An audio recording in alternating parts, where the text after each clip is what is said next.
Just let me know. Hello, everybody. We are live from FAU Baseball Stadium in Boca Raton, Florida, where we've got some great NCAA baseball action brewing under the Tuesday night lights. Tonight, we'll see a couple of non-conference as well as in-state rivals do battle as the Florida Atlantic Owls out of the AAC get set to host the UCF Knights out of the Big 12. I'm Nathan Korst. Joined alongside me is Brayden Pyle. Happy to have you with us here on FAU Owl Radio on YouTube. So analyzing both these teams coming into this game, both teams are coming into this game on a couple of winning streaks. FAU having won their last 3 games thanks to a series sweep over Wichita State right here at home just a few days ago. And for UCF, not too shabby for the Knights themselves. They won 3 of their last 4 games. Their last 2 games being back-to-back wins against number 15 TCU. So very impressive there as well. This will certainly be a test for FAU tonight. And looking at the season series between these two teams, this will be the second game where these two teams match up. UCF looking for some revenge tonight after losing 4-3 back on February 25th to the Owls up in Orlando, Florida. Owls have also won 4 of their last 6 matchups with the Knights, dating all the way back to 2022. So in recent years, FAU have had the Knights number, so will be an interesting thing to watch tonight. And then going more in depth about FAU, they have been dealing with some injury issues lately. Most notably, Jake Dewar dealing with a foot injury, who had a 9-game hitting streak going for him before he went down. And then you actually just found out a little before he went on the broadcast, Patrick Ward, who went down with a lower leg injury after celebrating a grand slam back on Friday night against Wichita State. Yeah, tore his ACL and MCL, so I would assume he's probably not going to play the rest of the season. And he's been transcendent in his last 4 games, batting .538, 3 runs, 1 home run, and 6 RBIs in the 4 games before he went down. So, yeah, I mean, that's just unfortunate to see. Same with Dewar. But so because of that, that's led Coach John McCormick to have to turn to guys such as Danny Baez and Emilio Gonzalez. And so far, they're going to need a little more out of them in the spots that they play in the outfield, infield, whatever you want. But, yeah, they're going to need a little more out of those guys. But nonetheless, this is still an FAU team, especially on the offensive side, that has depth. And we'll see how they match up with the Knights tonight. Yeah, I know Emilio Gonzalez got the start. I think he's actually wearing a red shirt again, though, but who knows? Who knows what McCormick has up his sleeve. He's a very interesting guy. Does a lot of things with the lineup, so we'll have to see and wait and see if Gonzalez gets a start. I know Slattery's in the lineup today, which he hasn't been in since, the Bradley series. Baez, obviously, is kind of more of a day-to-day starter now, too, as well. Yeah, Slattery hasn't played in almost a month now. As you said, last played at Bradley, had a couple of at-bats in this game. Staying on the offensive side of the ball, their leadoff center fielder for the Owls, Marshall Lipsy, just yesterday named as an AAC honorable mention for his performance the week prior. His last 4 games, he's batted .400. He's recorded 5 runs, 2 doubles, a triple, a home run, and 3 RBI. So almost an entire cycle for the leadoff man. So very good stuff from him. He's currently on a 37-game on-base streak as well. And another guy that definitely, I think, was up there, probably deserved honors, John Schroeder, another guy to talk about on this FAU offense. And that Wichita State series, he batted .400 as well, chipped in 3 runs, 3 RBIs himself. So, I mean, really goes to show how good this FAU offense can be. And then shifting things over to the bullpen, their bullpen has been solid recently. I think the offense has been a little better. I think it has carried them in recent games. But sophomore Trey Beard, easily FAU's best pitcher, and he was nominated for it just yesterday, earning AAC Pitcher of the Week honors for his performance against Wichita State last Thursday. This is the first Player of the Week honor for the sophomore right-hander after multiple honorable mentions in the AAC. Speaking of the bullpen, Brayden, who do we got starting on the mound for both teams tonight? Yeah, for UCF, starting for them is 6'1" righty, also a redshirt junior Grant Siegel. Siegel's from Fort Lauderdale, Florida, transferred from West Virginia to UCF. So interesting. He's from Florida, went to West Virginia, came back to Florida. So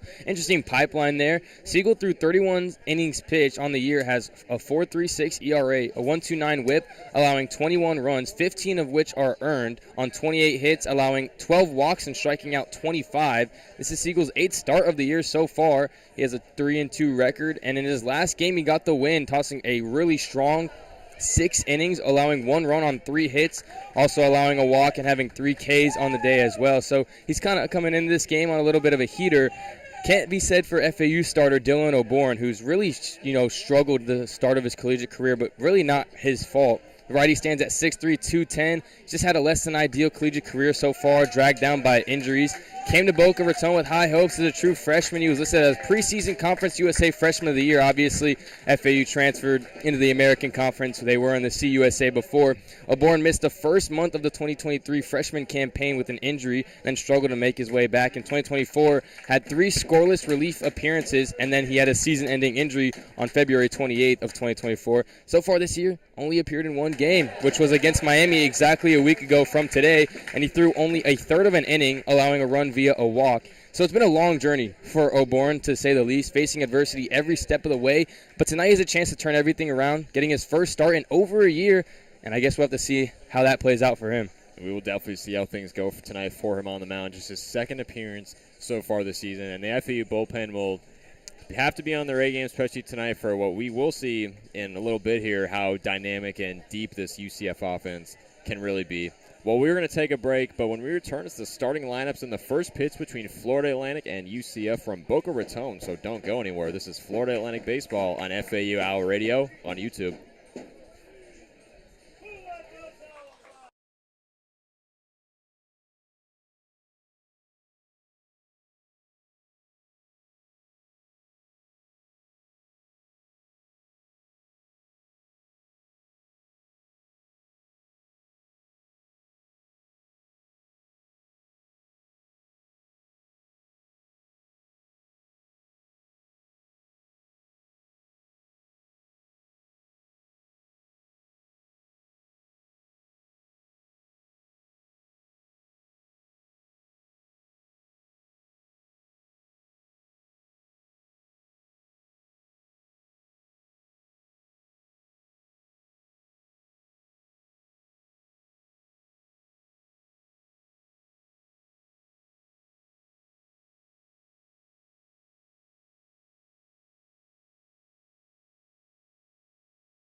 And welcome back to FAU Owl Radio. We're just a couple minutes away from the first pitch here in Boca Raton, Florida, between the Florida Atlantic Owls and the UCF Knights on a Tuesday night here in beautiful Boca for an in-state Florida rivalry showdown.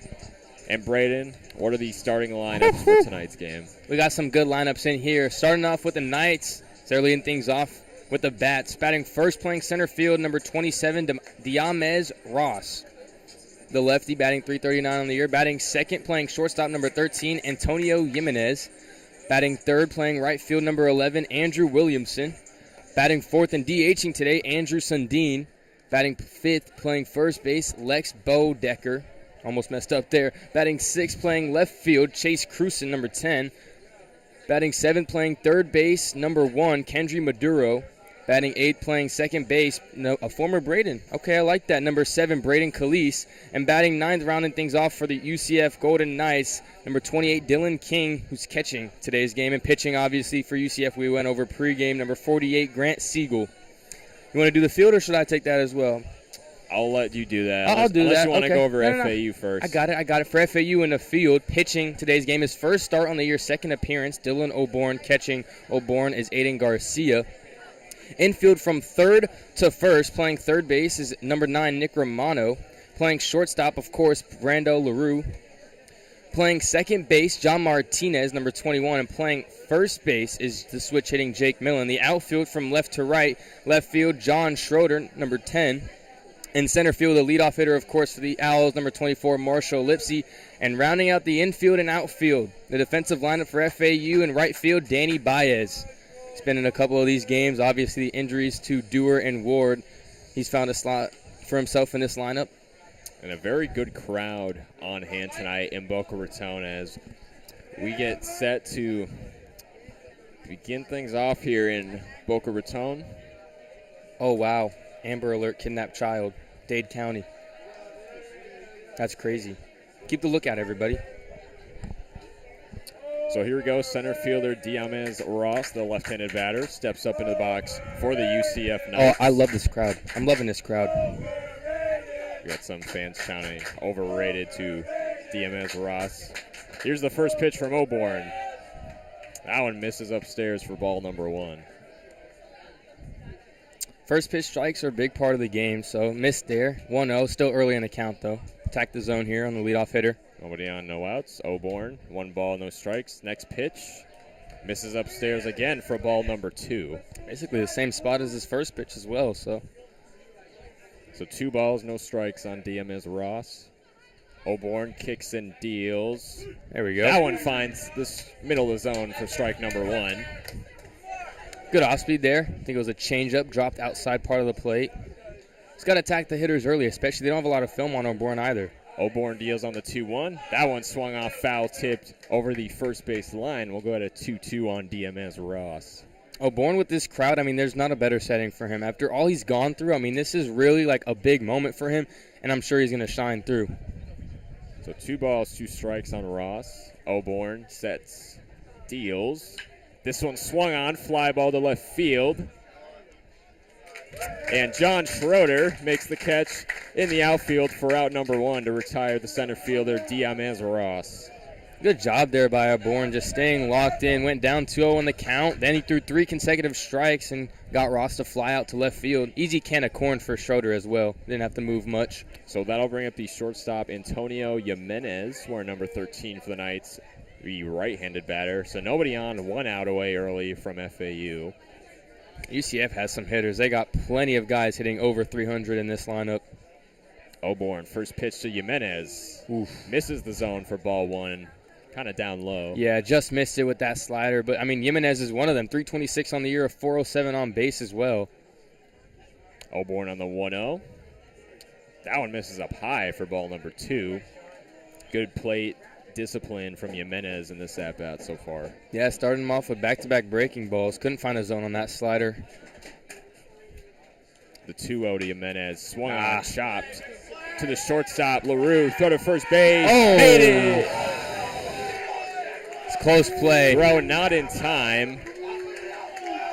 I got to say, I'm very surprised that LaRue was able to track that ball down. I thought that was a for sure base hit up the middle, but I mean the closing speed by LaRue and then the arm, across his body, spinning around, and then throwing it over to Millen. Almost had him at first. Great effort, but now if you're O'Born's got to lock in for the 3-hole hitter, Williamson, try to get a ground ball and end this inning. So Jimenez, an early single to put a runner aboard for the Knights. Right fielder Andrew Williamson up into the box for UCF now. Left-handed batter against the right-handed O'Born. Still one out away from FAU. First pitch to Williamson, swung on and missed for strike number 1. First time O'Born's had a first pitch strike as well, so there we go. Find the zone early is, quintessential if a pitcher wants to go deep. No strikes for him so far. Here's the 0-1. Jimenez takes off for second, dives in, and he's safe. Antonio Jimenez steals second base early in Boca. Yeah, so the ground ball double play, highly unlikely now with the Jimenez at second. Also, great jump and perfect timing as well as O'Born threw a breaking ball. So a slow pitch combined with a good jump. Garcia really had no chance. So puts himself in scoring position early for UCF. Williamson still up at the plate. It's a 1-1 count. O'Born the pitch. That one swung on and missed for strike 2. O'Born with a chance for his first K of the season. I like the chance, but, guy in the crowd said Bayou. He was early on that, but whatever. Usually you say Febreze when a guy swings and misses. But, these guys aren't, cultured enough for that. Here's the 1-2 to Williamson. Misses down low for ball 2. There's Febreze, there's Bayou, there's window shopping when you strike out looking. There's doors when you get blown by. So if you get blown by, you're like, doors. What else is there? 2 balls, 2 strikes on Williamson. There's some more. O'Born looks on. Looks back at second. Jimenez lurking off the bag. He's going to check him at second. Throw not made in time. Jimenez steps back onto the bag safely. Williamson. So first steal check of the ball game. We might see plenty of those tonight. Would not be surprised. Williamson with runners in scoring position, hitting .341 on the year in general, hitting .329 with a .448 on base. So a dangerous hitter for O'Born to face here. 1 runner on, 1 out. Here's O'Born, the 2-2. That one swung on and fouled off behind the plate. We'll go at a 2-2 again. Good 2-strike approach from Williamson. Also, Jimenez now has 9 stolen bases on the year after that one just a second ago. Has a 90% stolen base percentage. Only got caught stealing once, so he's 9 for 10. Tough outing for the inexperienced O'Born to already have to check a runner like that, especially a guy like Jimenez. O'Born deals on the 2-2 again. That one's going to miss down low for ball 3, so we got a full count on Andrew Williamson. You just got to make them beat you. The infield single is rough, but it was hit up the middle. You just got to throw a strike here and make the UCF lineup put bat to ball. 1 runner on, 1 out from FAU. 3-2 count. O'Born looks back at second, deals on the full count. Swung off, foul tip behind the plate. 3-2, we'll go again. Swung at ball 4 too, but Williamson just swinging at anything close, trying to work this at bat as long as possible. O'Born only at 8 pitches so far, but only 1 out as well with a runner on second. Good battle brewing between Williamson and O'Born. Williamson clearly wants to put the ball in play. He's doing pretty much anything he can to make good enough contact and try and put the ball in play. So 3-2 again, O'Born. Also, infield shifted to the right as well. O'Born on the full count. Got him. Finds his own. Oh, no, that's a rough call. Misses outside for ball number 4 to put Williamson at first base. 2 runners aboard now for UCF. Early danger brewing. We both for Dylan O'Born. We both thought that was going to be called strike 3. Tough call. Maybe a little bit in, maybe a little bit low. I'm not sure. It's tough at this angle, but that looked for sure like strike 3. So, even just in a rougher spot here. But the double play, the double play ground ball is in effect here with a runner on first. Can get out of this inning with a ground ball. Catcher Aiden Garcia giving some signals to his pitcher O'Born. Williamson on first, Jimenez on second. Still 1 out away from FAU. And O'Born, first pitch to Andrew Sundin is swung on, grounded over the third base line, but that'll go foul for an 0-1 count. Sundin DHing in this game. First 3 hitters all hitting above 300. Sundin, the first hitter O'Born's going to face, has a sub-300 batting average, but pretty close. 298 on the year with a 396 on base. No balls, 1 strike on Sundin. O'Born deals. Runner's going. Jimenez going for third. Easy steal to third for Antonio Jimenez, his 2nd stolen base this game, and that'll be his 10th on the season now. Romano didn't even cover third there. He just looked lost, flat-footed, and now the double play ball is just out of effect. And a fly ball essentially just going to score a run on a sac fly. So Williamson's still second as well. So 2 runners in scoring position for UCF. Only 1 out from the Owls. Trouble brewing early for Oborn as he deals on the 0-2. This one swung on in the air in foul territory on the right berm. So we'll go out of 1-2 again on Andrew Sundin. I mean, the trouble that has been caused really isn't his fault. The infield single and then the walk that was missed barely for ball 4, and then 2 stolen bases. He's had 3 guys steal in this, or 3 stolen bases stolen in this inning alone. Oborn on the 0-2. This one swung on, fouled off again over the right side. If you're Oborn, you're up 0-2 after 2 foul balls on a fastball. Try to pull the strings on a changeup, slider, maybe a curveball. I mean, you really need a strikeout here. Williamson on second, Jimenez on third. Owls with only 1 out. 0-2 on Sundin. Oborn sets and deals. That one misses way outside for ball 1. Jimenez thought about maybe stealing home. But yeah, on the pass ball, I should say. Garcia, I mean, in this type of game, you just got to get in front of the ball. You can't let the ball sneak past. You never know what's going to happen.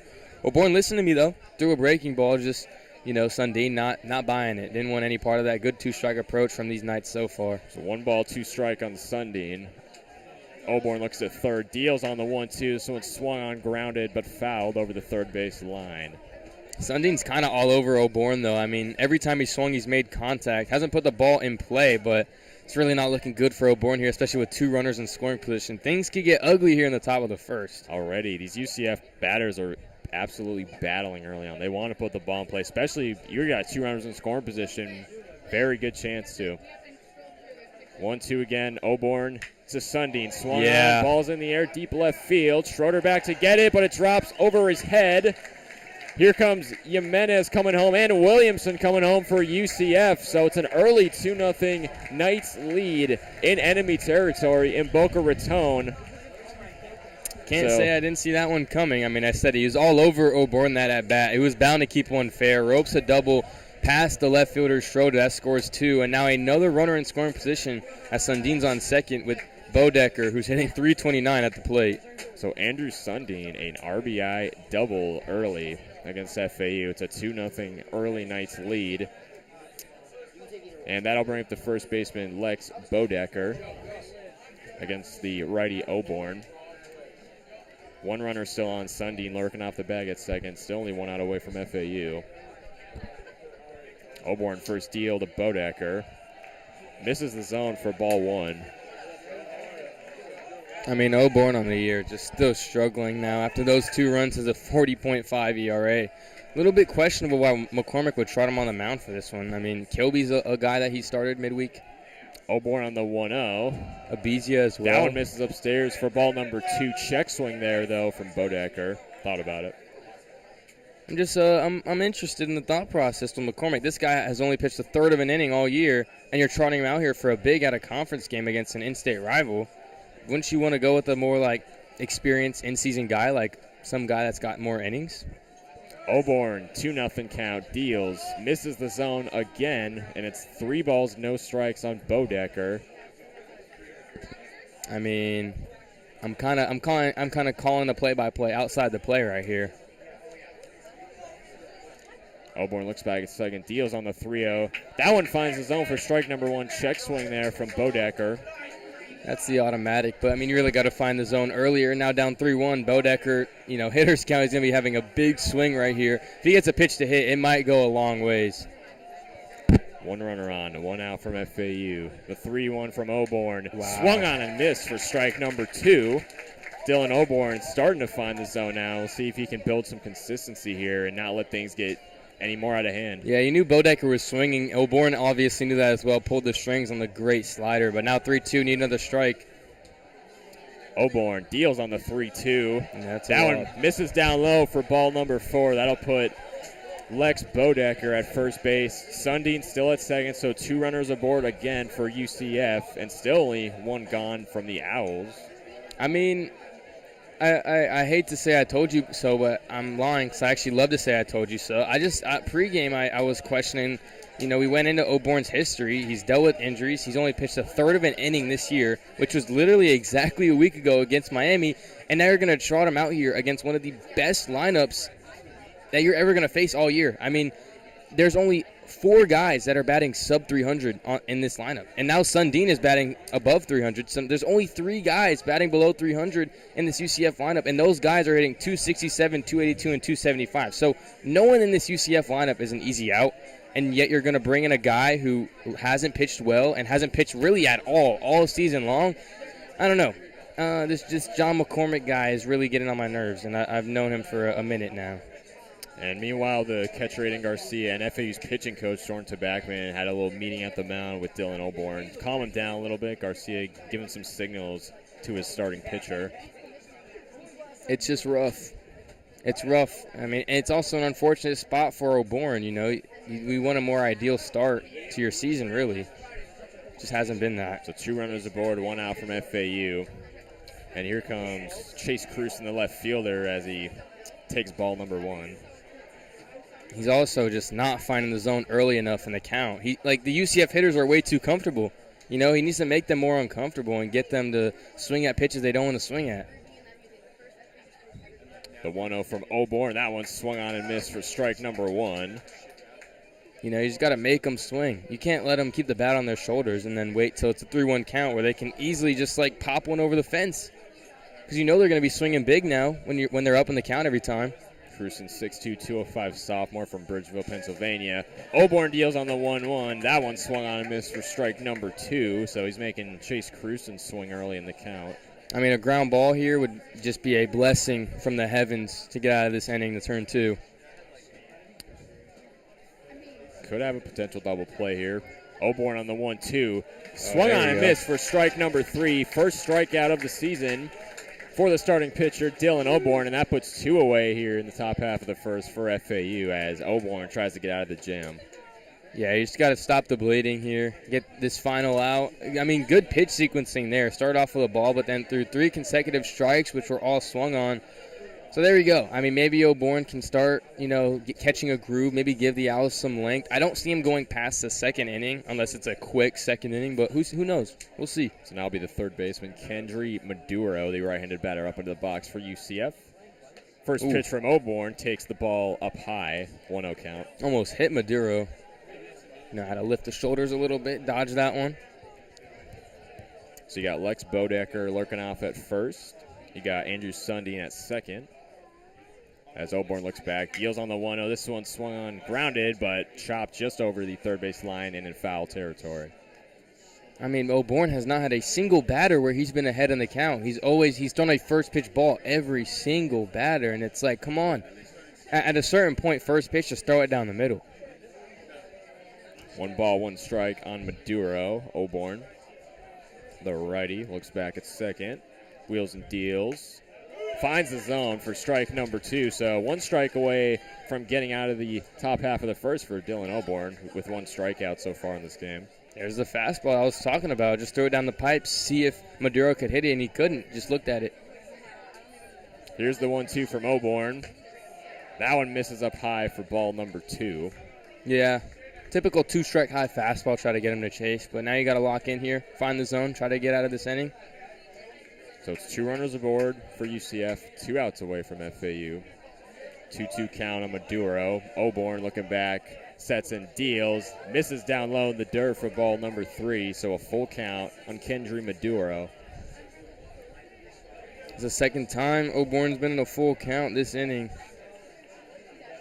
UCF already with 2 runs in the game, 2 hits, 2 walks. Just get out of this inning. Stop it right here at 2 runs. Oborn, the 3-2 to Maduro. Misses upstairs for ball number 4, and that'll load the bases for UCF, and more trouble brewing for Dylan Oborn.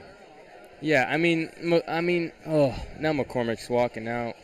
I mean, I could have predicted this from the start. Why? I just don't understand why you trot a guy like Oborn out there to start this game when he's so inexperienced, especially this season. He's been through so many injuries, and you expect him to come in here against a really good UCF order and just be able to handle him, no problem. You got to bring in some guys. I mean, I guess I can understand it. There's not a lot of film on Oborn, but it just, I don't know. I don't really agree with it. He tried to confuse the UCF lineup, giving them an unfamiliar arm, but he ended up loading the bases with 2 outs, already giving up 2 runs, and they have to go to the bullpen early. So you're right. Here comes head coach John McCormick to make an early pitching change So not even a full half inning for the starting pitcher, Dylan Oborn. We can close the book on him already. His night is over. We'll take a quick break. When we come back, we'll find out who John McCormick puts on in the relief spot when we return on FAU Owl Radio on YouTube. UCF leads 2-0 early in Boca with the bases loaded.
And we're back on FAU Owl Radio here between Florida Atlantic and UCF. Early 2-0 Knights lead in Boca Raton, where UCF has the bases loaded. And FAU has made a very early pitching change, putting on senior left-hander Max Martzoff.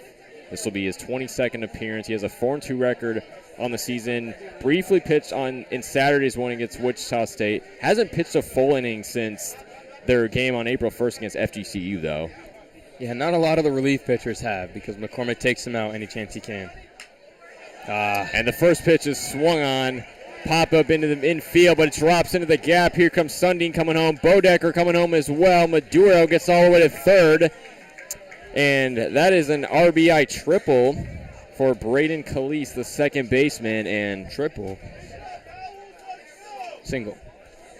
RBI single. Yeah, runner from first went to third. Runners from second and third scored with ease. Just a little blooper in the center field. First pitch swinging on a slider just outside. He just gets bat to ball, and that's what happens, So 4 runs already, and they could get more with runners on the corners. So just unfortunate outing from the pitchers so far. Not much Martzoff could do there either. I mean, he just comes into an unfortunate spot. Weak contact, but just finds a place in the outfield for a hit. Sundin and Bodecker both come home for UCF. So it's a 4-0 Knights lead now, and that'll bring up the catcher Dylan King, the left-handed batter, as Martzoff checks Calise at first base, but not in time.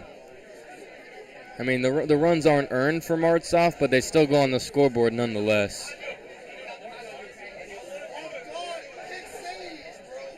So you got Calise on first, Maduro at third. Owls trying to get out of the jam. Martzoff specifically 2 outs away. Lefty looks at first. He's going to check Calise at first once again, but not in time. I can imagine that Martzoff probably serves to get maybe, out of this inning and then maybe pitch the second, but I'm guessing Zach Kilby's going to come into the game, give some long relief innings for the Owls. Martzoff deals his first offering to King. That one finds the zone up high for strike number 1. Good start for the relief pitcher, Max Martzoff, on the count. First time a Owls pitcher has found the zone on the first pitch. Getting up in the count is quintessential for not only the pitcher but the batter. Martzoff continuing to look at first at Calise. Checks him at first again. That's the third time in this at-bat he has checked Calise over at the bag. I mean, it would be an easy out in theory, but, I would just focus on the batter here. Calise might steal, though. That's the problem. Martzoff deals the 0-1 to King. That one misses down low in the dirt for ball 1. I mean, I really wouldn't be surprised if Calise goes, especially with the runner on third, because if Garcia throws down to second on the steal, third base guy, Maduro, could easily steal home on that. Martzoff on the 1-1. That one misses out and away for ball 2. I think the first base coach for UCF is telling Calise just that. I wouldn't be surprised to see him going for second here. There's a good reason he's already checked at least 3 times in this at-bat as Martzoff deals the 2-1, and this one's going to be swung on and missed for strike number 2. So Martzoff 1 strike away from retiring the side and getting out of this jam. Yeah, but not after some damage was done. Jeez. Oborn had a chance to do it. Couldn't take advantage. Let's see what Martzoff can do as he deals in the 2-2, and Khalees tags for second, as you predicted, Brayden. Yep. And that's 2 runners in scoring position once again for UCF. Yeah, and Garcia just eats it because if you throw down the second, you risk Maduro, the runner at third, taking home. And, you know, with 2 strikes in this count, you just focus on the batter. Martzoff on the 3-2 full count to King, and it misses out and away for ball number 4. And for the 3rd time tonight, and it's only the top of the 1st, UCF has the bases loaded. I mean, this is an absolute nightmare for FAU. I predicted a semi-high-scoring game, but not 4 runs in the first inning, and they could easily get more. I mean, they could lead this inning with 8 with 1 swing from the leadoff hitter, Ross, who's already in his 2nd plate appearance. You got Dylan King on first, Brayden Khalees at 2nd, and Kendra Maduo at 3rd, and so they've already flipped their batting order, going back up to the leadoff man, Diamez Ross, as he takes strike number 1 down the middle, and Ross is 0 for 1 already as he had a line out to deep left field in his first at-bat. Yeah, now you face a dangerous hitter with the bases loaded as well. Martzoff the 0-1, misses out and away for ball number 1. Lost the command on that one. Garcia was setting up outside to the lefty looking for a slider that breaks away from him, but he just released it a little bit early, so it went in. Garcia had a dive to make the catch. Owls trying to get out of this jam. Absolute nightmare right now as Martzoff deals the 1-1 to Ross, and that one's going to miss out and away for ball number 2. If you're just tuning in, it's an early UCF 4-0 lead over FAU in the top half of the 1st. Owls trying to get out of the jam with 2 outs away. The 2-1 from Martzoff. Swung on in the air, left center field. That should end it, but geez. Should end it. John Schroeder settles under it for out number 3, and the Owls finally retire the UCF side, but not after much damage was done from the Knights. 4 runs, 3 hits, no errors from UCF in that top half of the 1st. I mean, just an absolute nightmare scenario, but finally FAU gets out of it. And 4 walks on the inning. I mean, they walked more than they had hits. I mean, that is insane. You cannot walk more batters than you give up hits, right? 4 walks and 3 hits in the 1st inning.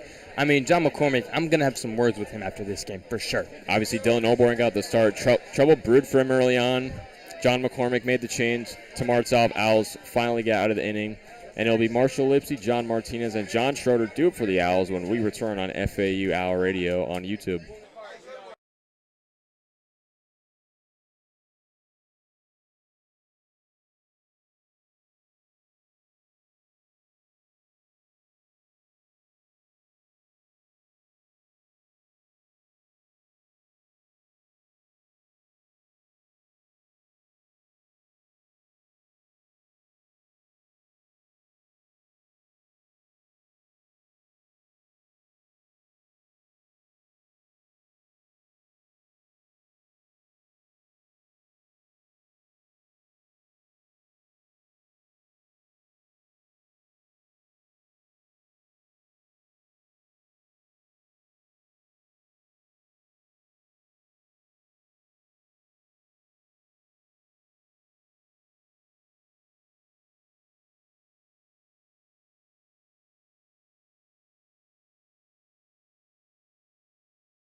We're back on FAU Owl Radio. Bottom half of the 1st now in Boca Raton, where it was a dominating top half of the 1st from UCF, and they already lead 4-0 over the Owls in Boca Raton. Owls on offense now. Center fielder Marshall Lipsy in the leadoff spot, getting the first crack at it. Should I do the infield lineups really quick? Try to do it? Go for it. All right.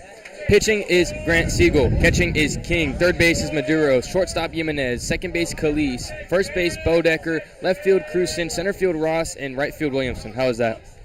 Good. There we go. Siegel for Stoffern to Lipsy. There we go. On in the air.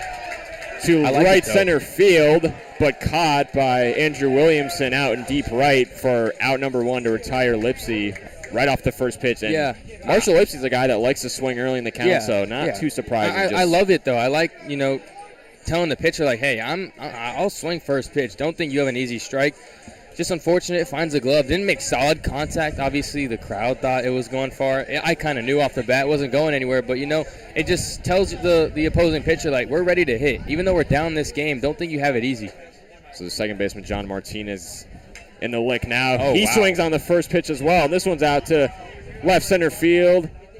Doesn't quite have enough lift, though, as Ross in center field makes the grab. And so already 2 early outs for UCF. Yeah, 2 pitches, 2 outs, but solid contact on the first 2 pitches. So if you're Grant Siegel, you're definitely not, too confident because, that Martinez hit almost went to the warning track to one of the deepest part of the field, and then Lipsy with a semi-hard hit line drive to right field as well. It's not like these are weak ground balls. These are put in the air and hit a good amount, So Lipsy swung on the first pitch, lined it out. Martinez, same thing to center field. Now it's the left fielder, John Schroeder, the left-handed batter. We'll see what he can do up in the box against Grant Siegel as he deals his first offering to him. This one's going to miss down low for ball 1. He takes. Martinez, Lipsy didn't do that. They swung first pitch. Schroeder wants to see one before he gets hacking. Definitely wants to stay a little more patient, try to get at least on base, put the ball in play. Siegel, the 1-0. Oh, my God. Absolutely unloads on this one to right field, and that is out of here. John Schroeder, solo shot in the bottom half for the first to put FAU on the board. I knew it off the bat. You can hear me in the background saying, oh, my God, because that was a shot, no doubter to right field. And, it's unfortunate because I might actually be from the future because I have called everything, right? I called O'Born having early struggles. I said, these 2 first guys for FAU have been seeing Grant Siegel well. Wouldn't be surprised if we see some early action. And boom, solo home run for John Schroeder. And we were talking about pregame. Lipsy, obviously AAC honorable mention, but we mentioned how John Schroeder was very much deserving of it. Crazy stuff. Yeah. Lipsy lined it out. Martinez lined it out, but Schroeder makes contact, not on the first pitch, but on the second pitch, goes yard, puts FAU on the board. He wanted to see one first, make sure he knew what he was seeing. Still a 4-1 Knights lead, but good stuff from FAU there to chip it in. Catcher Aiden Garcia up into the box, takes strike number 1 from the first offering from Grant Siegel. We could see a lot of different pitchers coming in for both teams if this game continues how it's been going. 5 runs already in the first inning combined for both teams. So nobody on, 2 outs from the Knights. Second pitch is swung on, grounded right up center field for a base hit. Aiden Garcia gets on board with a single.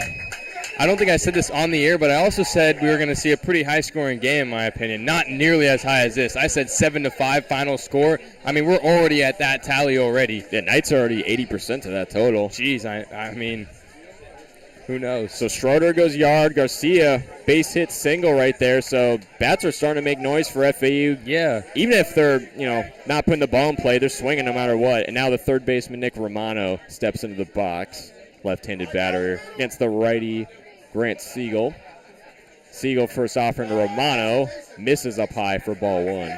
Yeah, Romano hitting .231 with a .370 on base. Only has 4 extra base hits on the year, a double and 3 homers. Struggles with the strikeouts with 24, 17 walks, but big spot here. When you go down early, you have to hit anyways. So I love that they're staying in this game, getting the bats going. Siegel 1-0 count.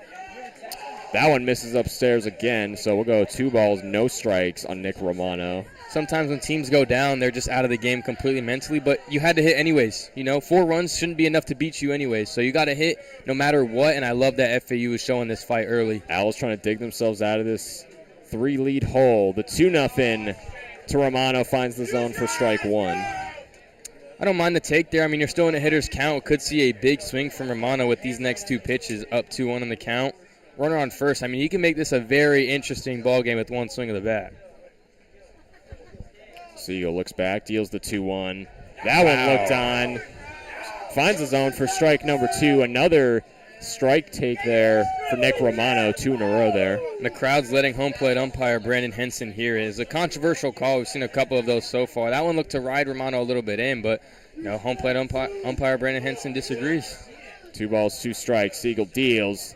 This one swung on, but fouled just over the first base line. Foul tip to be exact. So we'll go to 2-2 once again. Owls wearing, by the way, their white jerseys, white pants, blue hat combo. UCF going with gray jersey, gray pants, and black hat combo.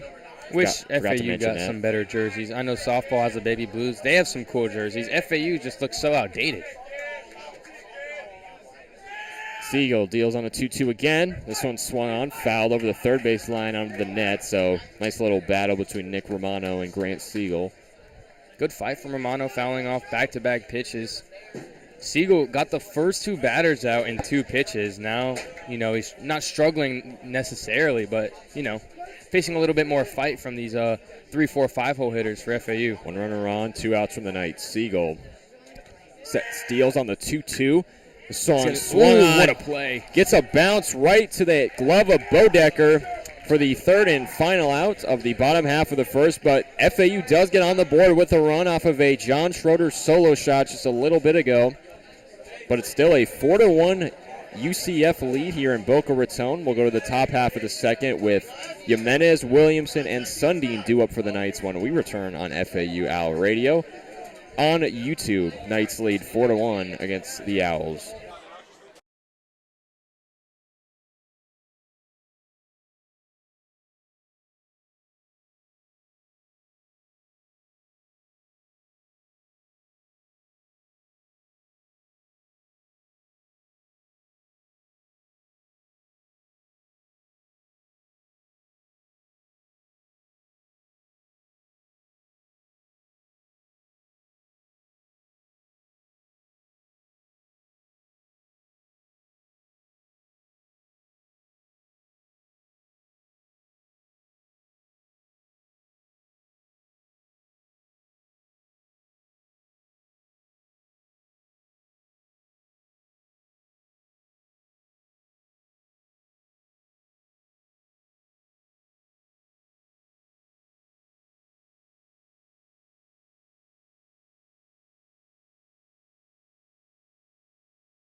Welcome, everybody, back to FAU Owl Radio's coverage of Florida Atlantic Baseball. Brayden Pyle here. Joined alongside me is Nathan Korst. UCF in the top of the first scored 4 runs on 3 hits, 4 walks. FAU bounced back a little bit in the bottom half of the inning, scoring 1. But UCF with the lead over the Owls, 4-1, headed into the top of the second. Jimenez, the shortstop for the Knights, is leading things off. And a new pitcher again, the third pitcher already for the Owls, Nick Wemberly, number 36. You want to take away that? You want to get that done for me? True Nathan? Freshman group in Port St. John, Florida. Went to Merritt Island High School. This is his first appearance in his collegiate career. 6 foot, weighs 190, the right-handed pitcher. So we'll see what he can do here and try to get FAU out of this 3-run hole that they're in. 4-1 Knights. He's logged some innings this year, 5 2/3, allowing 2 hits, 4 runs, 2 of which are earned. First pitch from Wemberly finds a zone there, strike 1. So 0-1 count to the 2-hole hitter Antonio Jimenez. Has a 3.18 ERA, has walked 7, struck out 9, has a 1.59 whip. Wemberly kick steals the 0-1 to Jimenez, is flared to center field. Right center field, it is tailing towards right field. Lipsy camps out under it near the track to make the play for out number 1. So no strikeout there, but good stuff to make Jimenez try to put the ball in play, but obviously line out there. So 1 out early from FAU here in the top half of the second. Yeah, drawing weak contact is all that really matters. Who needs strikeouts when you can get guys out in 3 pitches that way? Or 2 pitches, actually.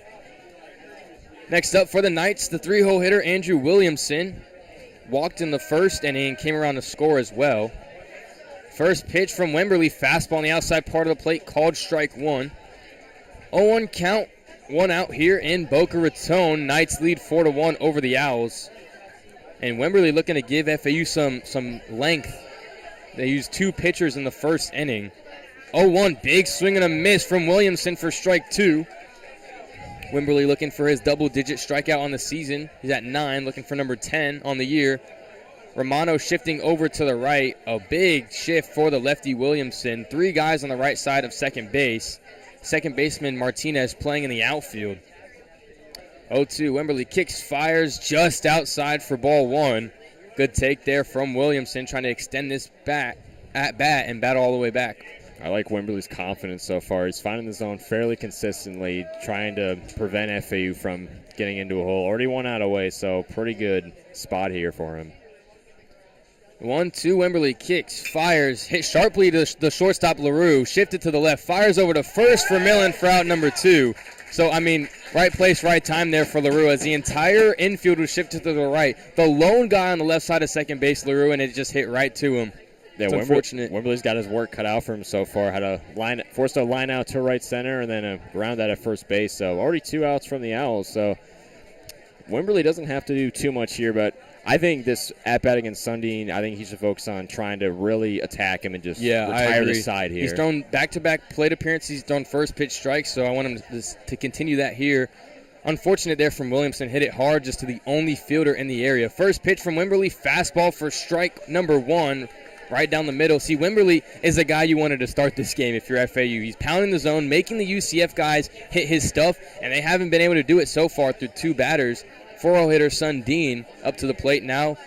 Hit a 2 RBI double in the first and came around to score on that. The 0-1 from Wimberly just a bit outside to the righty for ball 1. Righty-righty matchup here for Nick Wimberly. With 2 outs, Sundin has a .231 average, so he definitely struggles in this type of situation. Wimberly comes set on the rubber. The 1-1 called strike 2 on the changeup. So now Wimberly up on the count again. 1 ball, 2 strikes, 2 outs. FAU down 4-1. UCF looking to tack on some more here with 2 outs. Wimberly trying to shut that down. Wimberly comes set. 1-2, kicks, fires. Ooh, just off the plate. The fastball doesn't nick that part of the zone for ball 2.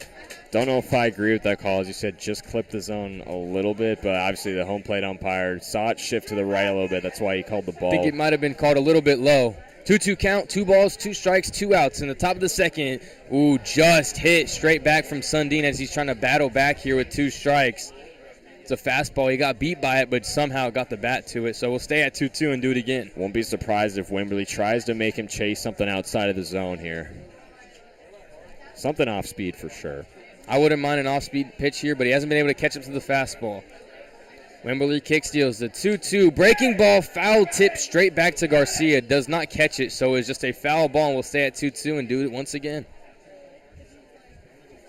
If only Aiden Garcia caught that, Wimberly would have had a strikeout there for strikeout number 10 on the year. No doubt, but Nick Wimberly's looking real confident so far. He's only made 5 appearances so far this season, already 2 outs away from FAU, so he's trying to really play it a lot in this game. I'm sure McCormick likes what he sees so far as well. Yeah, in a midweek game, you need length from your bullpen guys, and Wimberly's looking to do that. Hasn't thrown too many pitches either. The 2-2 once again from Wimberly. Slider out off the plate for ball 3. So definitely tried to throw that one outside the zone a little bit, but it let it slip away from him a little bit. A little too outside. So Sundin wasn't going to bite on that one. Full count now. Wimberly just needs to find the zone against Sundin, make him put something in play. Wimberly kick steals the payoff pitch, fouled straight to the UCF dugout, so we'll stay at 3-2 and do it again. Sundin has really battled this at-bat so far. Absolute battle for sure. I think this is already the 7th pitch of this at-bat. Or maybe the 8th. I'm not sure. The stat almost double digits. The stat broadcast hasn't logged it, so very unfortunate, but whatever. Nonetheless, payoff pitch again. 3 balls, 2 strikes. Wimberly fires. Flared in the shallow center field.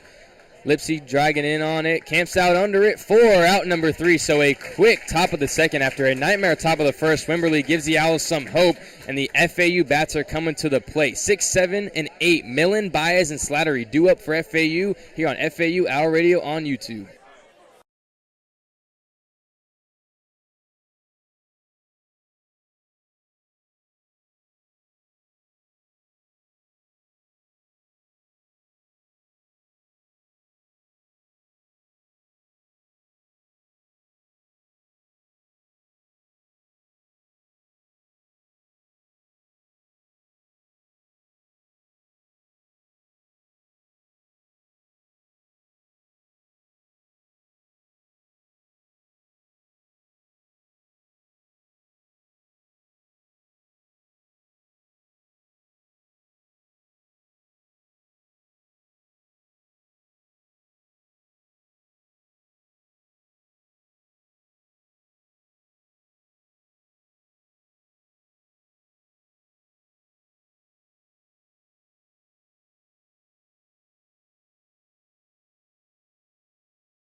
Welcome, everybody, back to FAU, our radio's coverage of Florida Atlantic baseball. Brayden Pyle here. Joining alongside me is Nathan Korst. UCF jumped out to an early lead in the first, scoring 4 in the top half of that one. FAU, after 2 quick at-bats from Lipsy and Martinez swinging first pitch, Schroeder hits a solo shot to start the scoring for the Owls. FAU trailing 4-1, though, heading into the bottom of the second. Leading things off is a switch hitting Jake Millen. How's Jake Millen looked on the season so far, Nathan? Mills looked pretty good. He's looked solid lately as well. This will be his 38th appearance and 36th start in the season. Wichita State series batted about 250, 2 hits on 8 at-bats. Had 1 run, a double, and RBI, so not too shabby from him so far this year. Only batting 231, so trying to be a little better as of late. Be a little bit more effective. He has a 325 on base, though. First pitch from Siegel is a slider that drops in there for a called strike 1. 0-1 count. Millen hits 391 when leading an inning off, though, so some hope there. 2 hits in the first inning for FAU, both with 2 outs. 0-1 from Siegel, swung on by Millen, flared straight back out of play, into the stands, see if someone makes a play. Oh, it almost hit your boy over there. It bounced and hit him in the boots, in the buttocks. Anyways, 0-2 count to Millen. Siegel looking to make quick work of the switch hitter. And the unfortunate thing for Millen is, he's got 31 hits, 27 runs on the season, but he's got 43 strikeouts, or he struck out 43 times, I should say. Yeah, the strikeouts have been a struggle here, and he might rack up another one here, down 0-2 in the count. But again, he was solid against the Shockers a few days ago. 0-2 count. Leading things off, Siegel kicks, fires, just in the dirt for ball 1. Millen trying to fight back here. FAU does a good job of fighting back in 2 strike counts, making the pitcher work for the outs. On deck is Danny Baez, who's really made an impact as of late with the injuries, for FAU. Dewar and Ward out for the year. The 1-2 to Millen is swung on deep center field, but it should be tracked down by Ross as he camps out under it for out number 1. Tough stuff there, but a solid at-bat from Jake Millen, but unfortunately, so he'll be 0 for 1 so far start tonight. And as you said, that'll bring up Danny Baez, who has filled in FAU with some injuries, as we mentioned pregame. Jake Dewar with the foot injury, and then Pat Ward after the Grand Slam celebration on Friday. And obviously, you found out pregame tore both his ACL and MCL. Yeah, 6 to 7 month recovery. So probably won't see him the rest of the season. Definitely not. And Dewar as well. He fractured something in his foot. First pitch to Baez, a breaking ball off the plate for ball 1. And for Baez, this will be his 23rd game of the season, making his 12th start of the year. Batted about 300, had 3 runs in the Wichita State series, so not too shabby filling in for the injured Dewar as well as Pat Ward. Siegel, the 1-0 is swung on, hit sharply to second baseman, fielded cleanly, fired over to first for out number 2. So a quick at-bat for Baez is going to bring up the DH in today's game, Joey Slattery.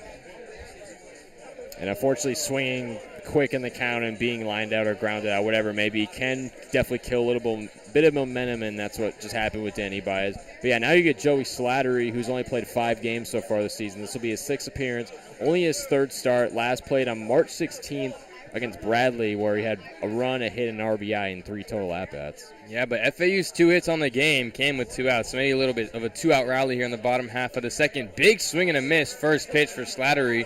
0-1 count now with 2 outs. UCF leading this one 4-1 early in the bottom of the second. They logged 3 hits and 4 walks in the top half of the first. FAU with 1 run on 2 hits, no walks.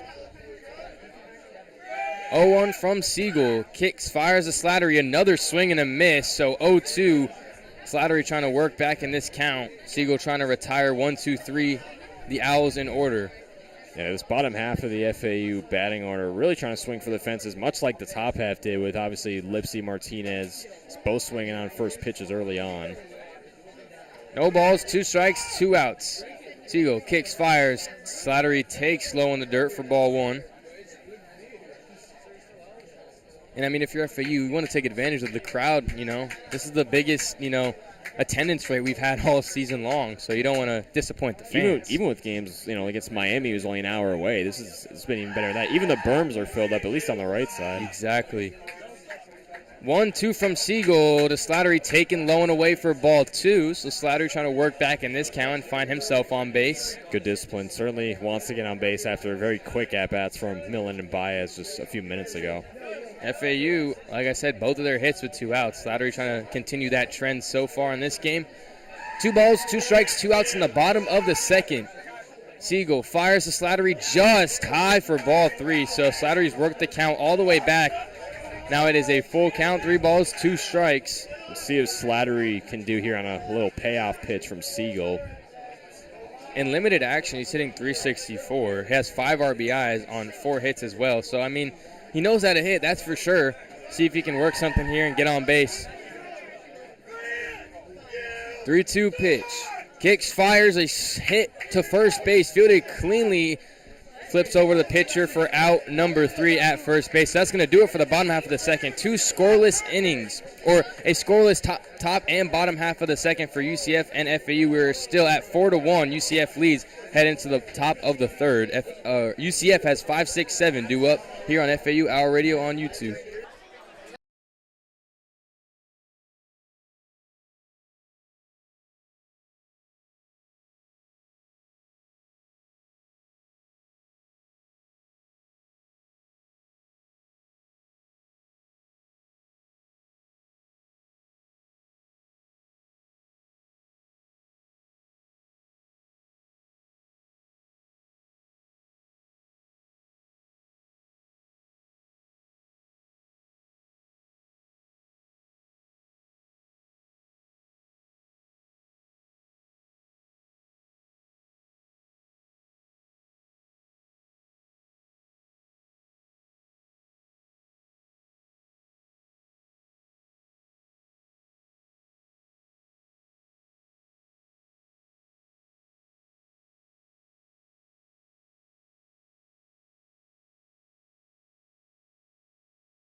And welcome back to FAU Hour Radio. Just set to go, about set to go here in the top half of the third between FAU and UCF. Knights lead 4-1 after 2 full innings of play. And the Owls, despite Nick Wimberly with some solid play on the mound, John McCormick has made another pitching change. It'll be junior left-hander Zach Kilby making his 15th appearance of the season. He's got a 2-2 record, and not sure when he pitched last, so I'd have to check that out. He was the midweek starter for the first half of the season. As the first pitch misses upstairs and away for ball number 1. First pitch to first baseman Lex Bodecker, who's took a walk back in the first inning, 1 of 3 walks in that top half of the first when things got crazy. For the FAU defense, next pitch is swung on foul-tipped left side over the stadium. So 1 ball, 1 strike on Bodecker against Kilby. Kilby definitely looking to at least give FAU 3 or 4 solid innings here in relief and just get the bats back to work. Only, down 3, so it's definitely within reach still. Kilby kicks and deals on the 1-1. That one misses out and away. Pretty much same spot as the first pitch. That's ball number 2. I mean, we saw what happened when, Wimberly came in and forced UCF to put bat to ball. He had no trouble in the top of the second. So I'm surprised that Kilby isn't attacking the zone. Kilby next pitch finds the zone for strike number 2. 2 balls, 2 strikes on Bodecker. Kilby with a 4.93 ERA on the season, 1.38 whip, so pretty solid, I have to say. He's pitched just over 38 innings this season so far. Great curveball there. 2-2 from Kilby on the way. Swung on. Fly ball, but in foul territory. Goes over the stadium into the parking lot. So we'll go to 2-2 again. In 2-1, we saw that curveball. He dropped in there. Kind of buckled Bodecker. 2-2 fouled back. Wouldn't be surprised if he goes back to an off-speed pitch here, though. With nobody on, no outs. Kilby kicks and deals on the 2-2. Swung on.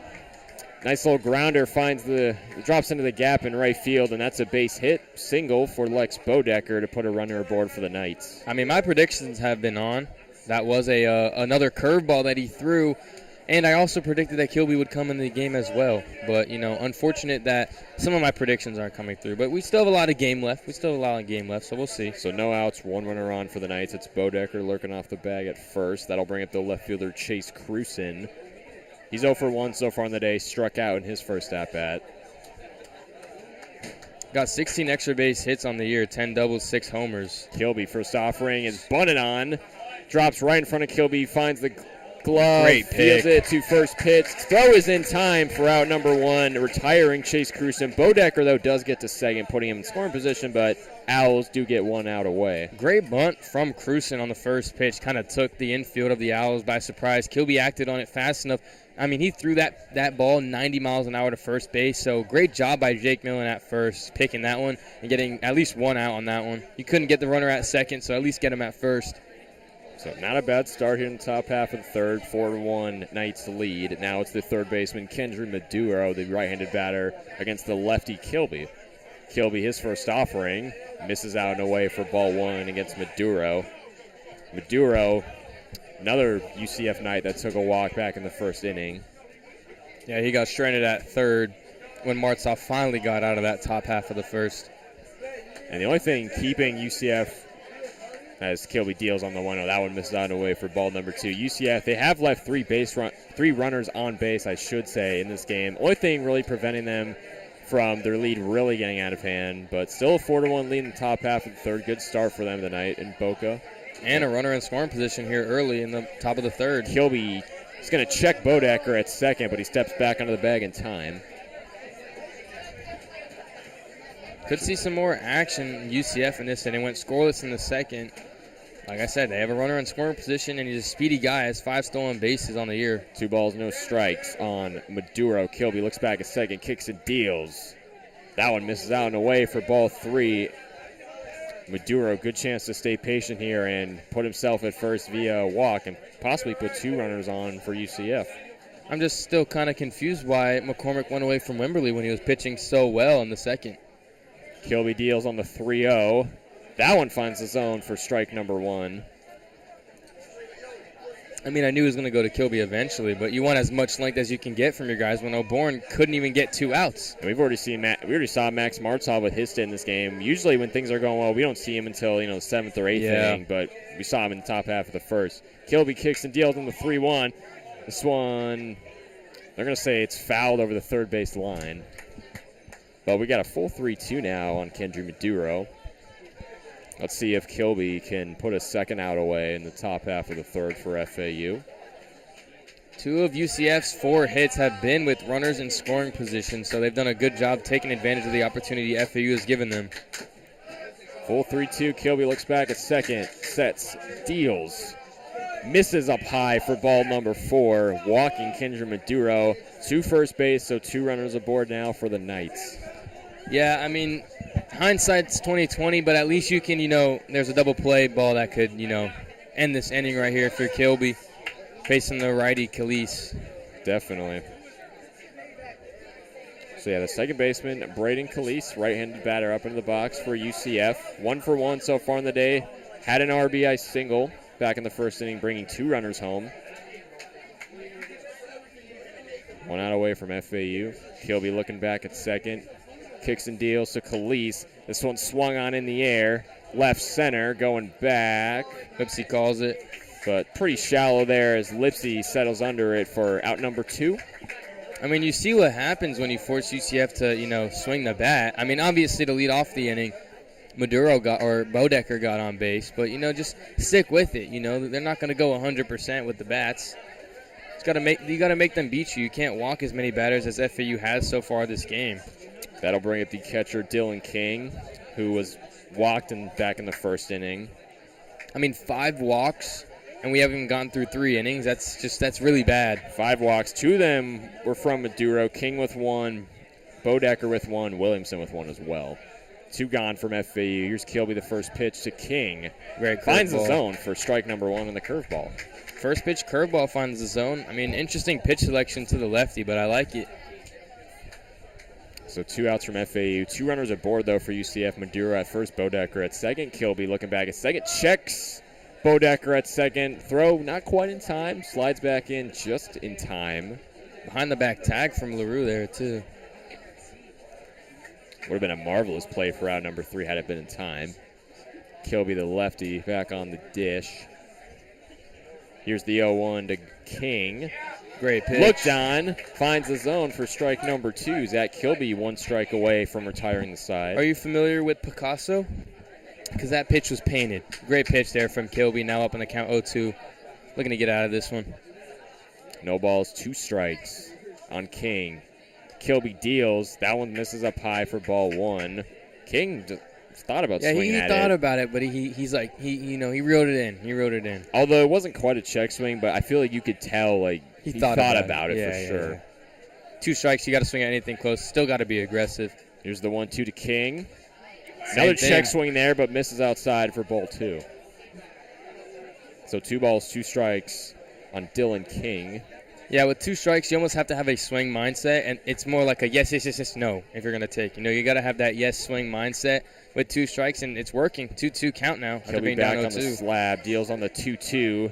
Looked on, misses out and away for ball 3, so a full 3-2 on Dylan King. So good comeback in the count for the catcher. And then with King thinking about it, Kilby sees that, and he's like, all right, maybe I can get him to chase. So he throws 2 more balls, and now it's a full count just like that. 2 runners aboard for UCF, 2 outs from the Owls. Kilby looks back, kicks and deals on the 3-2. This one looked on, misses out and away for ball number 4, and that'll load the bases for UCF for the 4th time tonight. I mean, geez. That's the 6th walk UCF has drawn in this game. They have 4 runs, 4 hits, and 4 times they've had the bases loaded. So do with that how you please. FAU's pitching just has not been good so far in this game. Hasn't quite been there. That'll flip the batting order for UCF. Center fielder, the leadoff man, DMS Ross, back up to the plate. Goes against the lefty Kilby as he deals his first offering. This one's going to miss upstairs for ball 1. 6 walks now for the FAU pitchers, and just kind of embarrassing, honestly. It's the only way to put it. Good chance to get Ross out here as the catcher, Aiden Garcia, walking up to his pitcher Kilby, giving him some words of encouragement, trying to calm him down a little bit. Pretty much as bad of a jam as you could possibly deal with here. And the worst part is the one pitcher for FAU who did not allow a walk went a full inning, Nick Wimberly. And guess who they just took out for Kilby, who now has the bases loaded after walking 2. Maybe there's like an injury we didn't know about or like something else going on. No, it's definitely not that. McCormick's done this all season long. He has some guys on a long leash, some guys on a short leash, and it comes back to bite them in types of games like this. It just doesn't make any sense. His philosophy obviously hasn't worked when it comes to the bullpen. So 1-0 count on Ross. Kilby deals. Check swing finds the zone for strike number 1. Ross is 0 for 2 so far after 2 flyouts to left field, both in the first inning. Yeah, Kilby just got to get out of this. Get this last out. 3 runners on, 2 outs from FAU. Kilby on the 1-1. Swung on, fly ball, right field, drops into the gap in shallow field. Here comes Bodecker coming home. Maduro as well slides into home plate. 2 runners come home for UCF, and it's a 6-1 Knights lead now in the top half of the 3rd in Boca. Great swing there from Ross. I mean, he got the off speed over the plate, stayed back, stayed solid through his swing, and just smoked one in the right field for the 2 RBI single with 2 outs. The RBI single from the leadoff man, Diaz Ross. That'll bring up the shortstop, Antonio Jimenez. Catcher Aiden Garcia giving more signals to his catcher, Zach Kilby. The mindset in this game is you just got to hit. You got to hit. 1 run isn't enough to cut it anyway, so you might as well just score 10. Why don't you? Add a 0 to that 1.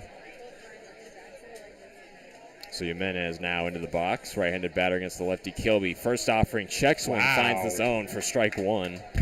That looked a little bit high, especially Jimenez, not the tallest chap. Looked around the numbers, maybe the shoulder area, but he gets the call nonetheless. For UCF, still have runners on the corners with Ross at first, King at third. 2 outs away from FAU. Kilby trying to get out of the jam. Deals on the 0-1. Swung on in the air, but fouled behind us out of the stadium for strike number 2. I mean, one more strike. Try to get a swing and a miss for a strikeout. Just get out of this inning with no more damage done.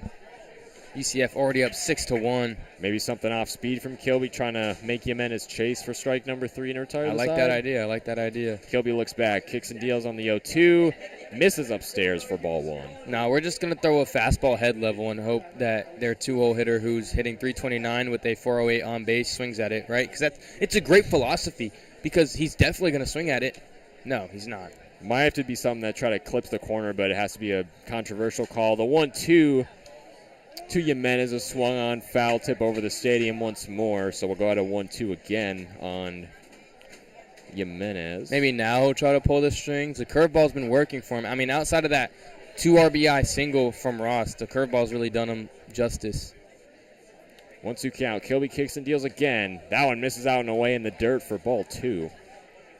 I mean, the only guy you've had in this game is Wimberly that has, found the zone consistently. And McCormick was like, yeah, good job, dude. You're done. It astonishes me. It really does. I really cannot understand the thought process behind it. Kilby kicks and deals on the 2-2. This one swung on. Grounded, drops into the gap in deep left field. This one's going back. King comes home for UCF. Ross relay. Looking for the home. The home plate. Throw was not in time. Couldn't make the tag. This crowd does not agree with that call, and 2 more runs come home for UCF. It's an 8-1 Knights lead in Boca. I don't know. I'm not sure if I agree with that call either, and the crowd is letting home plate umpire Brandon Henson hear it. Explicit language being said, but, we'll go past We that. apologize if our mics are picking this banter up. But really nothing we can do about it. I just covered it up. Maybe it sounds the noise. Who knows? I love it, though. I love it. If we weren't down 7 runs, I would love this energy. But so that is an RBI single for Antonio Jimenez there. Kilby deals his next offering to Andrew Williamson, who's now up into the box for UCF. Finds the zone for strike number 1. Yeah, back-to-back singles for UCF, drive in, too. That's just what happens when you get the bases loaded and you can't find the zone. And also back-to-back RBI singles. Next pitch is swung on. Wow. This is insane. And it looks like that one was fouled off. So it was down the line, and Millen made a play, and then the first base umpire waves it off saying it went foul. But, that looked like it was on the line, and on the line is fair. Looks like he thought otherwise. 0-2 count. 2 outs away from FAU. Kilby needs to get out of the jam. Kicks and deals. Swung on and missed. For strike number 3, Owls finally retire the side in the top half of the third, but UCF, much like the first inning, get 4 runs on the side. 4 runs, 3 hits so far in the game for them. And we will go to the bottom half of the third. FAU back up to bat with Brando LaRue, Marshall Lipsy, and John Martinez due up for the Owls. It is a 8-1 UCF lead here in Boca Raton. Owls reeling early on their home field.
And welcome back to FAU Hour Radio. Bottom half of the third now between FAU and UCF. Knights dominating in Boca early with an 8-1 lead. And for the first time tonight, we get to see shortstop Brandon LaRue up to the plate for the Owls. Some sort of contest going down the lower half of the bleachers while LaRue steps up to the plate. Grant Siegel, starting pitcher for UCF tonight, still on the mound. First offering to LaRue, swung on and missed for strike number 1. And LaRue just recently named to the top 100 shortstop watch list by the College Baseball Hall of Fame. If you're FAU, take it one pitch, one swing, one batter, one inning, one run at a time. That's all you can do when you're down 7 runs. The 0-1 from Siegel. Swung on, in the air, shallow to left center. Not sure who's going to come up with this one, but looks like it's going to be Ross making the catch, coming up from center field to retire the shortstop Brandon LaRue for out number 1. Don't mind the swing here, but eventually you got to start working these counts a little bit longer. I mean, Grant Siegel's really had no trouble. Besides that John Schroeder's solo home run in the first, he's just cruised on by. And it all starts here with Lipsy, the leadoff hitter. I mean, he could really start something up for doubt. FAU. Got to build momentum, especially from Lipsy. Really no better guy to do it from. As Lipsy back under the box. 0 for 1 so far after a line out to right field in his first at-bat. Siegel kicks and deals to Lipsy. This one swung on, shot. Wow, what a nice play. Catch from the pitcher. Siegel relays it over to Bodecker at first base for 2 early outs here in the bottom half of the third. Knights making quick work of the Owls. Yeah, if that got past Siegel, Lipsy's beating that out, no doubt. So a great play there from Grant Siegel, showing off some athleticism on the mound. So couldn't get it from LaRue, couldn't get it from Lipsy. Second baseman John Martinez up into the box for FAU. Let's see if he can put the ball in play here for FAU, get a runner on base, get something going. Yeah, I mean, all two of the Owls hits have been with 2 outs, so who knows? Siegel back on the slab looking on, kicks and deals, swung on and missed for strike number 1. That one was almost in the dirt, and he swung at that one. Yeah, I mean, it was in the dirt. A lot of first pitch swinging for FAU so far. So Martinez chases him on the dirt for strike 1. Grant Siegel, the righty, wheels and deals. This one swung on and missed for strike number 2. Another Martinez breaking ball. Really trying to swing for the fences here, but now he's already down 2 strikes in the count. With no runners on and 2 outs gone from UCF. And Siegel making quick work of these Owls hitters. The 0-2 from Siegel. Swung on and missed for strike number 3. 3 pitches, 3 strikes from John Martinez, and that'll retire the side from FAU. So no runs, no hits, no errors for the Owls. It's still an 8-1 UCF lead. After 3 innings of play in Boca Raton, we'll go to the top half of the 4th. Knights back up to bat with Sundin, Bodecker, and Cruson due up for them when we return on FAU Owl Radio on YouTube.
Welcome, everybody, back to FAU Hour Radio's coverage of Florida Atlantic baseball. Brayden Pyle here. Joined alongside me is Nathan Korst. So, another inning. And guess what, Nathan? Another pitcher for FAU. Number 44, Riley Whitmer, heading out there in 9 2/3 innings. He's allowed 11 hits, 7 runs, all of which are earned, 7 walks and 8 strikeouts. Not sure what to say. I mean, I feel like I've said it all so far. Coach McCormick has just – he's in shambles, to say the least. I mean, being that it is a midweek game, I'm not surprised that McCormick is going, really deep in his bullpen. He did the same thing at Miami just exactly 1 week ago, but obviously, barring the circumstances, you're down 7 runs. You really have no choice if you're McCormick. Obviously, the thing with Nick Wimberly, because as you said, he was playing solid. I mean, we both saw it. He was fine in the zone. He looked confident out there, but obviously McCormick had a pretty darn short leash for him and then put out Zach Kilby. It's not, like, obviously, midweeks are bullpen games, right? But, like, when a guy is pitching well, you don't just take him out after one inning. He literally, no hits, no walks, not a single runner on base, had no trouble. These guys in the bullpen that play in college, they're not career bullpen guys. It's not like they're not used to, throwing 40, 50, 60. Like, these guys all started in high school. They have, the iron arms. They can throw innings. So I don't understand why McCormick is like, yeah, this guy pitched so well in that inning, we're just going to take him out and then put in a guy who allows 4 in the top of the third. And it's just, this could have been avoided completely if he just knew what he was doing from the start. And it's kind of been the story with these midweek games and, all these bullpen games that FAU has played in. They use so many guys, and then it kind of just hurts them in the long run. And then when it comes to the tournament, what do you think you're going to have to do then? Because you're playing a game every other day. How many bullpen guys are you going to use then? Are you going to use 6 the first game you play? No, you can't do that. So, I don't know. Me and McCormick definitely have our differences in our philosophy. Anyways, enough of me complaining. 4-hole hitter for UCF up to the plate. The DH, Andrew Sundin, had a 2 RBI double in the first, came around to score as well. In the second, he grounded out to the pitcher. So Riley Whitmer, first pitch from him to Sundin as he comes set. First pitch, fastball just off the plate away for ball 1. Righty-righty matchup here for Sundin. Whitmer tried to dot that fastball on the outer half of the plate, doesn't get the call. So 1-0 count now, no outs. UCF with an 8-1 lead over FAU early in the bottom, or the top of the fourth, I should say, as the second pitch from Whitmer is in the dirt for ball 2. And you got to get Sundin out here because after this you go against 2 straight lefties in Bodecker and Cruson, so obviously a disadvantage there. So got to make things count here against Sundin. I mean, it's looking bleak so far early in this game for FAU. They need a miracle if they want to come back and somehow have a chance in this game. The 2-0 is smoked to dead center field. Tracking it down his lips, he's twisting and turning for out number 1. He makes the play. Good job there, just tracking it down, getting under it. So there we go. Good way to retire Sundin right there, get 1 out away. But, yeah, as I said, now you face 2 straight lefties. So we'll see what Whitmer can do here. Just his 10th appearance so far in the season. Only threw 8 pitches on Saturday against Wichita State. So, I mean, much like, the other pitchers we've seen earlier, seems like he has a pretty short leash from McCormick as well. Yeah, he'll probably only go an inning, even if he's efficient and doesn't allow a hit or a walk. And the thing is, UCF has 8 runs on 6 hits. That is, like, unheard of unless you walk 6 batters through 3 innings. I mean, it's insane. 6 walks and 6 hits is unacceptable. First pitch to the 5-0 hitter, Bodecker finds the zone for a called strike 1. 6 hits, 8 runs from UCF, only 2 hits and 1 run from FAU. So the offense just really hasn't caught up at all. They haven't been able to draw walks nearly as well as UCF has done. Well, the walks are the only reason UCF has scored this much as they had. The 0-1 from Whitmer is flared to left field, tailing away from Schroeder. Does it stay fair? It lands foul for strike number 2. Good thing that stayed foul. Schroeder, obviously good hustle out in left field, but I don't think he was going to quite track the one down anyways. But yeah, especially since it was tailing away from him. So a fortunate play there. Whitmer now up in the count 0-2. But yeah, like I was saying, UCF does not score 8 runs without those walks. I mean, in the first inning, there was, 2 to 3 walks, which probably brought in 2 runs. And those walks are huge momentum killers. I mean, really start any kind of momentum you take away the walks, they definitely don't have 8, and they might not even have 4 total runs on the game, but, I mean, 6 walks is just, it's unacceptable. Anyways, Whitmer on the bump. The 0-2, he kicks, fires, fastball just off the plate for ball 1. It's just self-inflicted wounds, right? Like, you can control walks. You can't control if a guy hits a 400-foot bomb off you in a 2-strike count, but you can control finding the strike zone, and that's why I'm upset with how the Owls pitchers have pitched so far. The 1-2 from Whitmer gets a sharp line drive past the glove of LaRue as he tumbles down. It's going to be a 1-out single for Bodecker, and it's going to bring up the 6-hole hitter, Chase Cruson. I want to see how that play is scored because that was a tough, catch for LaRue to make. Obviously, he had to dive and then rolled after it. Yeah, looks like it's going to be ruled as a single, though. No, he didn't get a glove on it. That's definitely a single for sure. I mean, even if he did get a glove on it, they'd probably rule that a single anyway. It's too tough of a play. It was hit hard. So 1 guy on for UCF, 1 out. like I said, Chase cruising up to the play, who's 0 for 1 on the day. Whitmer comes set, kicks, fires. Runner heads to second as it's bounced in the dirt. Garcia cannot get a handle on it, so an easy stolen base for Bodecker. I believe that's already the 4th stolen base for UCF as well. Does sound about right to me. 3 of those came in the top half of the first when obviously UCF was really dominating. Had 4 runs in the first and then 4 runs in the third inning as well. UCF is just running the Owls out of the building, honestly. Like in every aspect, UCF is performing better, which is just insane. The 1-0 from Whitmer is a breaking ball that finds the zone for a called strike 1. 1 ball, 1 strike, 1 out in the top of the 4th. Runner on second is Bodecker. Chase cruising at the plate. And 7-0 hitter Kendry Maduro, sorry for cutting you off, is on deck. Whitmer, it's kind of a mixed bag because he has 7 walks but also has 8 strikeouts, so you don't really know what you're going to get. 1-1 is hit sharply to deep right field. Baez is going to camp out under it for out number 2. Runner from second, Bodecker, tags for third. So now 2 outs for the 7-hole hitter Maduro coming to the plate. It looked decent off the bat, but it kind of died as it traveled towards the outfield. So Baez makes the play. 2 outs now in the top of the 4th. Definitely do, but you get not quite a sac fly, but you do move the runner over. Move runner Bodecker to third as he first steals second. Doesn't count as a steal of third, obviously, but Bodecker puts himself in even better scoring position. I will say the difference between second and third with 2 outs is not much. I mean, you score on a single if you're on second anyways, so I mean, obviously you're going to tag, but with 2 outs, there's no sac fly, so second to third isn't much of an advantage. It's not the worst thing. First pitch from Whitmer rides Maduro high inside for ball 1. Trying to get him off the plate a little bit, maybe make him uncomfortable, which, I mean, UCF has just been so comfortable in this game, scoring 8 runs. Luckily, Maduro's a righty, so Whitmer doesn't really have a disadvantage there. Good chance to strike him out and prevent another run coming home from UCF. Maduro already with 2 walks in the game as well. The 1-0 is low in the dirt for ball 2. So Maduro could easily, now up in the count 2-0, get his 3rd walk of the game. Walked in the first and in the third. He came around to score on the walk in the third, was stranded at third in the first. So 2 balls, no strikes, 2 outs, runner on third for UCF as they are up 8-1 in the top of the 4th. Whitmer kicks, fires at 2-0, is hit sharply down the third base line, and that is going to be at least a single, and he's surrounding first, headed for second, so a 2-out RBI double for the 7-0 hitter, Kendry Maduro. I mean, 2-0 count, that's what happens when you get behind in the count if you're Whitmer. Gave him a pitch to hit, and he smoked it down the line for a double. Just a tough situation right there. I mean, better had it been 2 outs than, no outs at all, but hopefully Whitmer doesn't start to let things slip away from here with already 2 outs away. Yeah, this is just this is brutal here in Boca Raton. FAU now down 9-1 against UCF. Like I said, they are just running them out of the park right now.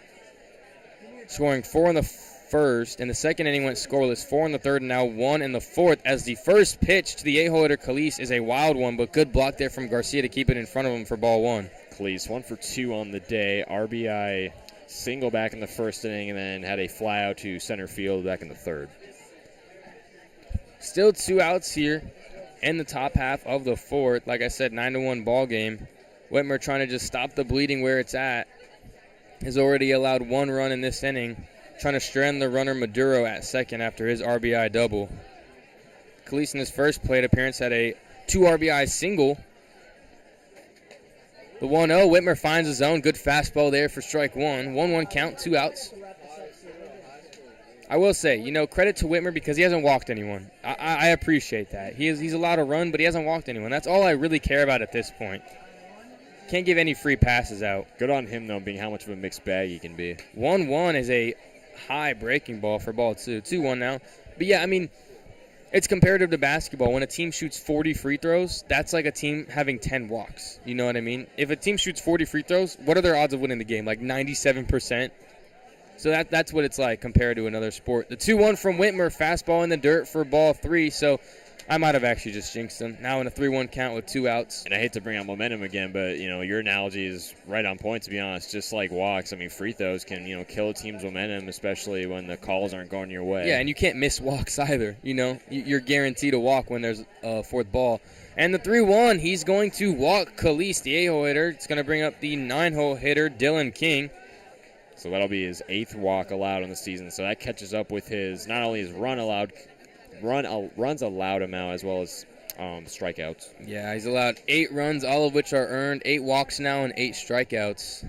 I mean, the biggest weakness so far this season has been the bullpen for FAU. Like, by far, there has been nothing else that has struggled as much as that bullpen. I don't think there is a single guy that has a sub-3 ERA out of the pen, which, like, your bullpen is supposed to be dominant, right? They're supposed to come in for an inning and shut it down. It's the starters that usually struggle, but the starters for FAU have been pretty strong so far. Trey Beard has been the biggest bright spot as the first pitch misses up high for ball one. Yeah, Trey Beard is probably going to win pitcher of the year for the American Conference. I mean, he's been dominant, not just in a conference scale, but on a national scale. He's been probably a top 10 pitcher so far this season. He's been getting national looks, no doubt.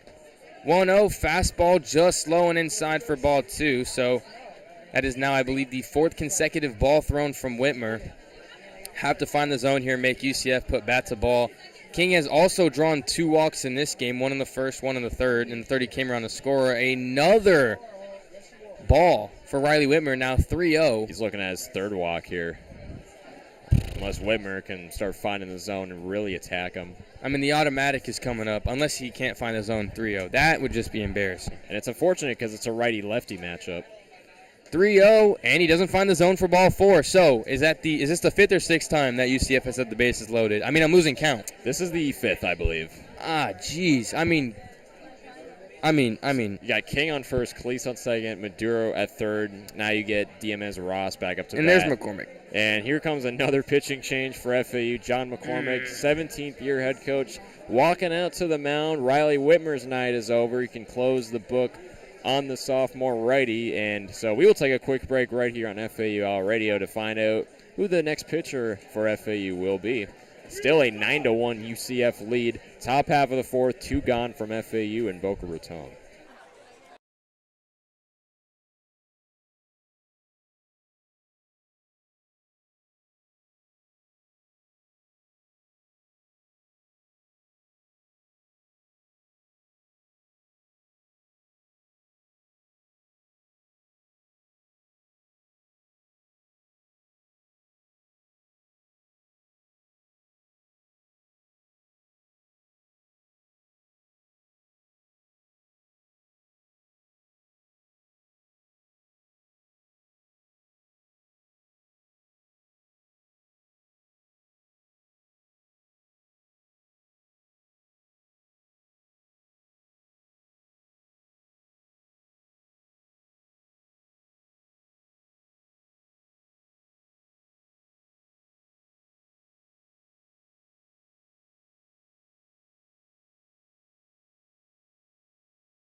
Welcome back to FAU Owl Radio, and the theme of today's game is pitching changes. This is now the 6th pitcher for FAU, and we're only in the top of the 4th.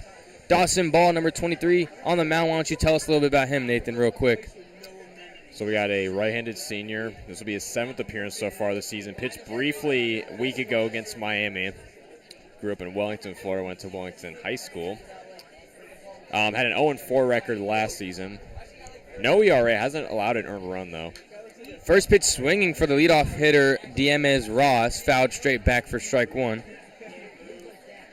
So 0-1 count. So this is like another mixed bag guy. 5 walks allowed, but also 5 strikeouts. Yeah. Much like Whitmer, where the numbers are like with dead the on strikeout each to other. walk ratio, you like elite guys have it like 3-1. You want at least 2-1, but it's 1-1 right now. 0-1 to Ross, flared out of play, foul again. So an 0-2 count. You know, like 10 strikeouts to 5 walks is all right. That's bearable. But if you have a 1-1 strikeout to walk ratio, just imagine like first guy you strike out, then you walk. So there's runner on first, 1 out. You know what I mean? So you don't want that every inning. 0-2 count, though, for Dawson Ball trying to get out of this one quickly. The 0-2, low in the dirt, good block from Garcia. Keep it in front of him for ball 1. Again, 6 pitchers so far for FAU. Ball obviously being the 6th. It's looking bleak, and I'm starting to lose hope. I probably lost hope after the 4-run top of the 3rd because the bats just simply 8 runs, and you just have to assume if your pitchers don't allow any more runs, you need 8. It's rough to overcome. The 1-2 from Ball to Ross. Flare to the third baseman. Oh, great grab from Romano. Fires over to first for not in time. So it's going to be a fielder's choice RBI. Actually, it's going to be an infield single for the leadoff hitter, Diemes Ross. That's going to score another run. UCF now up to 10-1 in their lead, leading by 9 in Boca Raton, Florida. I do agree with the decision to throw to first. I mean, the quick decision-making you have to have in the infield for that, but throw just wasn't quite in time. Just a very unfortunate circumstance there, and a run comes home for UCF, or another one, I should say. And that was the 4th at-bat for the leadoff hitter, and we are only in the 4th inning. Diemes Ross, that was his 4th at-bat. He's 2 for 4 on the day. First pitch to the 2-0 hitter, gets away from Garcia, but the runner at third, Khalil, stays put for ball 1. Antonio Jimenez now up to the plate, 2 for 3 on the day, singled in the first, came around to score, flew out in the second, and had a 2 RBI single in the third. So UCF up 10-1 over FAU with runners on first, second, and third. The bases are loaded with 2 outs. Ball to 1-0, low changeup in the dirt for ball 2. I mean, this is a brutal watch. I'm surprised that the fans are still here. Honestly, they're trailing by 9 in the top of the 4th. 2-0 from Ball. Kicks, fires, breaking ball off the plate for ball 3. FAU has walked 8. So far, they've allowed 9 hits. And we're looking at walk number 9 here if Ball can't find the zone. 3 balls, no strikes, 2 outs, bases loaded. Ball fires a 3-0. There's the automatic for strike 1. And it's not just the walks. UCF's also batting .474. They're putting the ball in play. I mean, just not a good combo for FAU. That's but it also ties in part because they're ahead of every count, so they don't, they can have those undisciplined swings. A 3-0 from Ball doesn't find the zone, so he's going to walk home a runner, and the bases are going to stay loaded. UCF now up 11-1 in the top of the 4th. I mean, just a horrible jam for Dawson Ball to be in, and so far, not much of a sign of life. Owls still 2 outs away, but they just can't retire the side.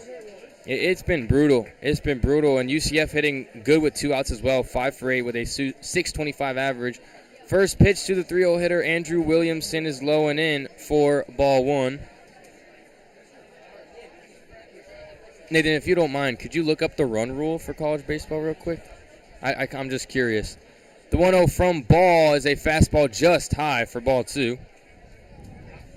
Because I know both coaches have to agree to a run rule. I'm not sure if they both did, but I do want to know, when it would come into play.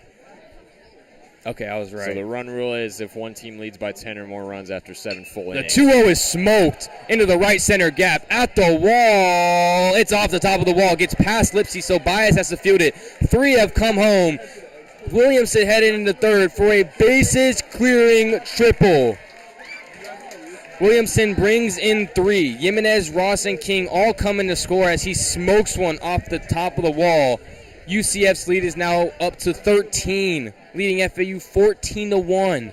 Not much else to say, Brayden. I mean, almost just didn't quite have the carry. That was almost a grand slam. They do leave one runner on, but, I mean, jeez. And even then, it was almost an infield grand slam if you can inside the Parker, yeah. It was almost an inside the Parker. Jeez, I mean, we are witnessing, this might be a crime. This literally might be a conviction that we're going to see. UCF might head out of this stadium in handcuffs because of this beating they're giving FAU. First pitch to the DH. Finally, Dawson Ball finds the zone, called strike 1 on the outside part of the plate. Andrew Sundin doubled and brought around 2 in the first, also came around to score, but hasn't reached base since.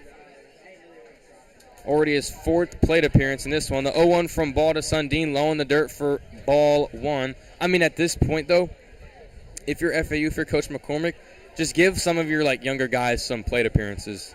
You know what I mean? Have some of your freshman arms come in here, just something. The 1-1 is smoked down the line, just out of play for strike 2.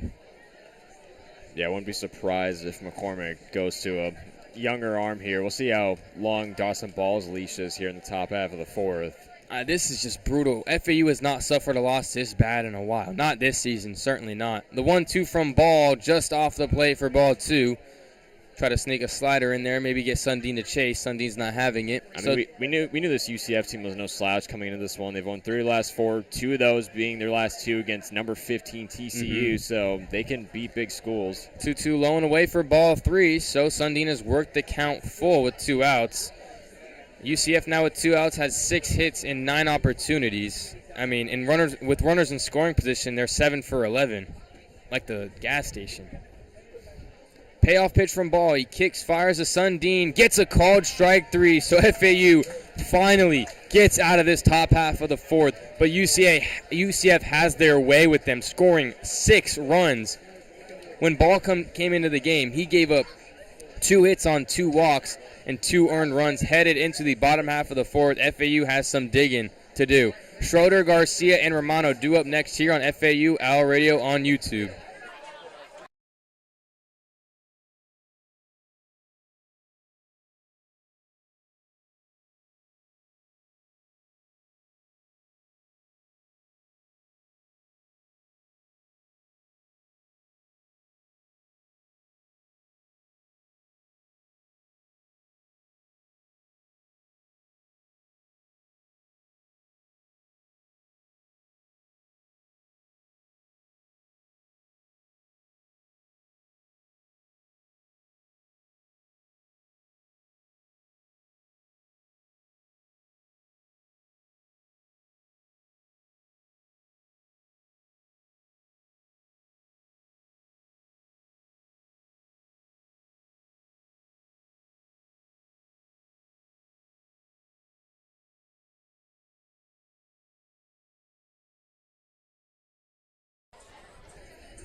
Welcome, everybody, back to FAU Owl Radio's coverage of Florida Atlantic baseball. We are witnessing a massacre here in Boca Raton. UCF up 13 over the Owls, 14-1.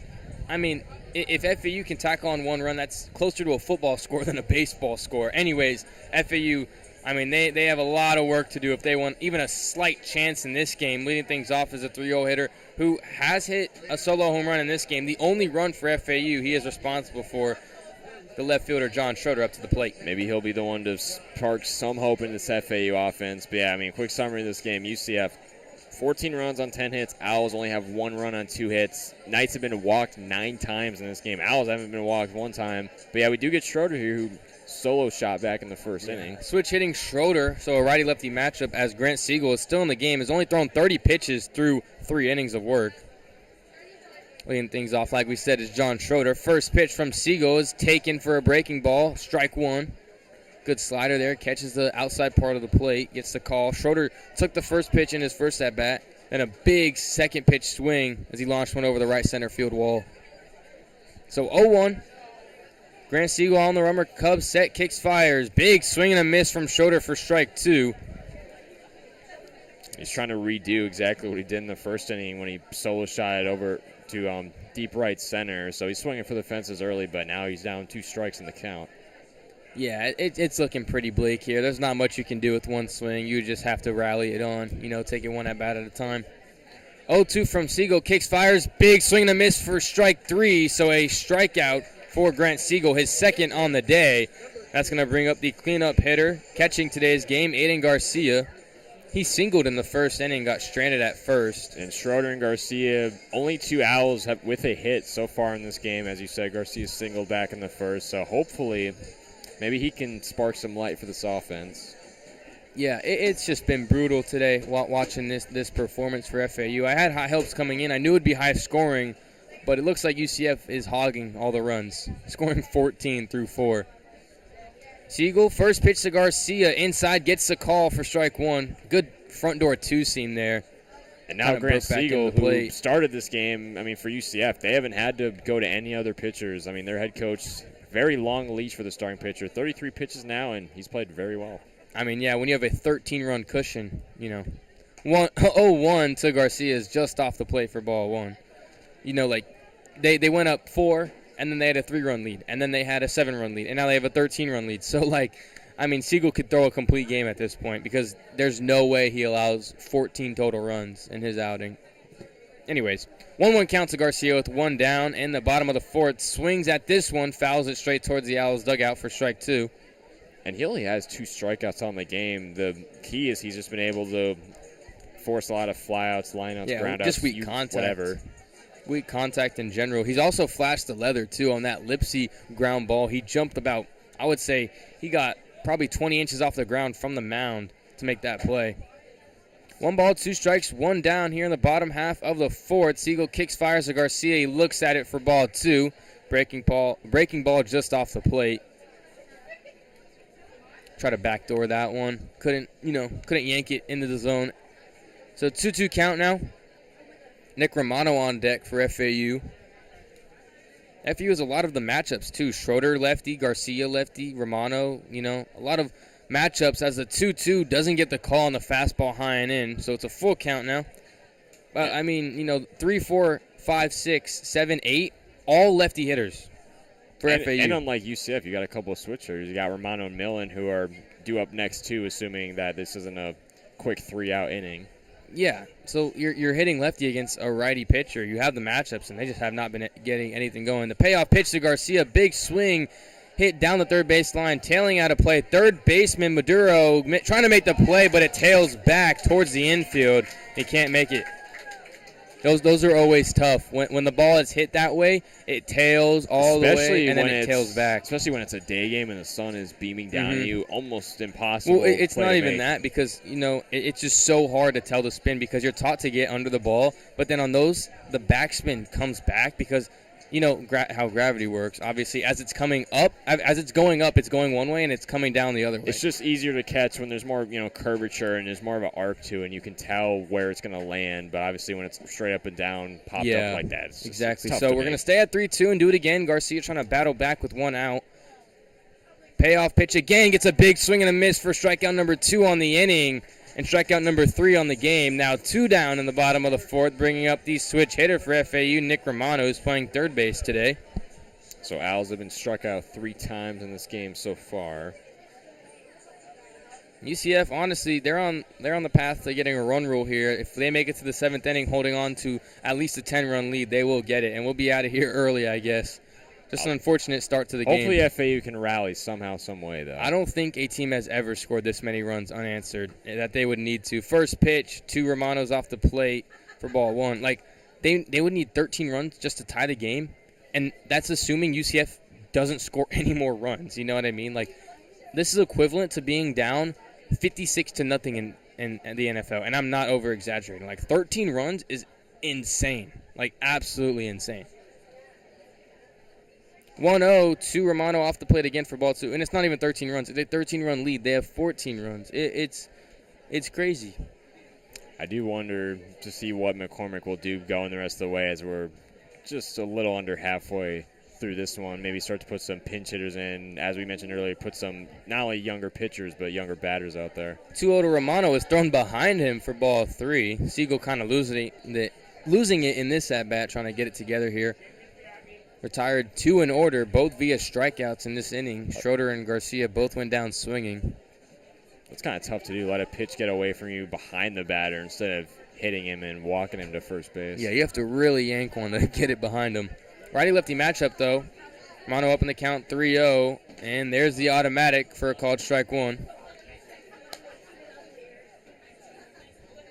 Just an unfortunate game. There's not much else to say. I feel like we've said it all at this point, Nathan. Bats haven't gotten going, and the pitching staff really didn't give him a chance to even get going. 3-1, Siegel kicks, fires to Romano, taken low for ball 4, so a 2-out runner on base for FAU. It's going to bring up another switch hitter, Jake Millen, going to be hitting lefty for the lefty-righty matchup for FAU. So in a game where, if you're FAU, you just got to keep your heads up. Owls finally draw their first walk of the game. Yeah, first walk on the game for FAU. Siegel's done a good job keeping the ball in the zone, but lets it get away from him in that at-bat. 5-pitch walk. Jake Millen now up to the plate, who's rarely struggled with the strikeouts. 43 on the year to only 14 walks. 43. He's 0 for 1 after a fly out to center field back in the 2nd inning. First pitch to the switch hitting Millen. Gets a called strike 1 on the outside part of the plate. Romano now at first. I mean, if he steals, the infielders for UCF might not even cover second. I mean, we might be at that point where they're up 13. We are seeing a slight shift to the right from the infielders, expecting a quick grounder from Millen. 0-1 from Siegel to Millen. Gets the call on the outside part of the plate for strike two. That's back-to-back fastballs. He's painted on that outside corner. Now Millen down 0-2 with 2 outs. Only one runner on, 2 outs away. I mean, tough situation for Millen. We'll see what Siegel gives him here. Down 2 strikes. I mean, this is a video game type game. 14 runs for UCF, only 1 for FAU. The 0-2 to Millen, high fastball doesn't get the call. So 1-2 count now. Just got to find a pitch that he likes. Just stay patient. Try to put Romano in scoring position. Yeah, just take it one pitch at a time. 1 ball, 2 strikes, 2 outs in the bottom of the 4th. Siegel comes set. Kick steals. The 1-2 is hit sky high, tailing foul. Third baseman Maduro trying to make up for his mistake earlier this inning, and he's going to make the play in foul territory for out number 3. Headed to the top of the 5th, UCF has a 13-run lead still. Have 5, 6, 7, Bodecker, Cruson, and Maduro leading things off in the top half of the 5th inning here on FAU Owl Radio on YouTube.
Welcome back to FAU Owl Radio. Top half of the 5th now, just set to go between Florida Atlantic and UCF, and it's been an absolute stomping from the Knights here in Boca Raton. 14-1 lead. They've got 14 runs on 10 hits in this game. They've been walked 9 times.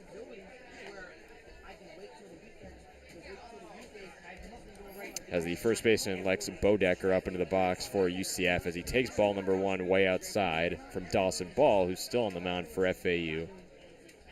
Ball in the 1-0. Check swing there from Bodecker, but misses out and away for ball 2. And Bodecker's 2 for 2 so far in the day. Walked in the first inning, which also got walked into a run. And then back-to-back singles in the 3rd and 4th consecutively. Next pitch finds the zone for strike number 1. So 2 balls, 1 strikes on Bodecker. No runners on, no outs. Top half of the 5th. Ball wheels and deals in the 2-1. This one swung on, chopped to first base. Millen flipped back over to the pitcher. Ball steps on the bag for out number 1 to retire the first baseman, Lex Bodecker.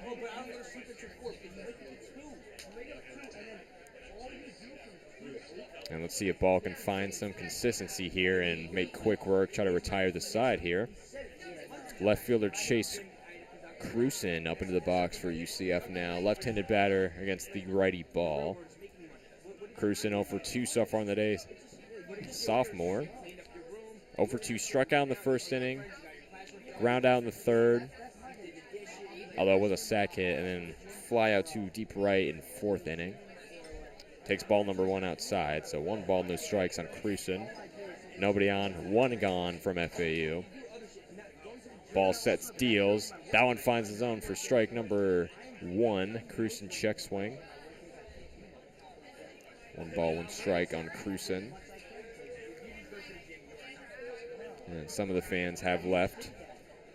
Ball in the 1-1. That one swung on, grounded, absolutely blasted down the down the first base line, but goes into foul territory. So we'll go out a 1 ball, 2 strike on Cruson.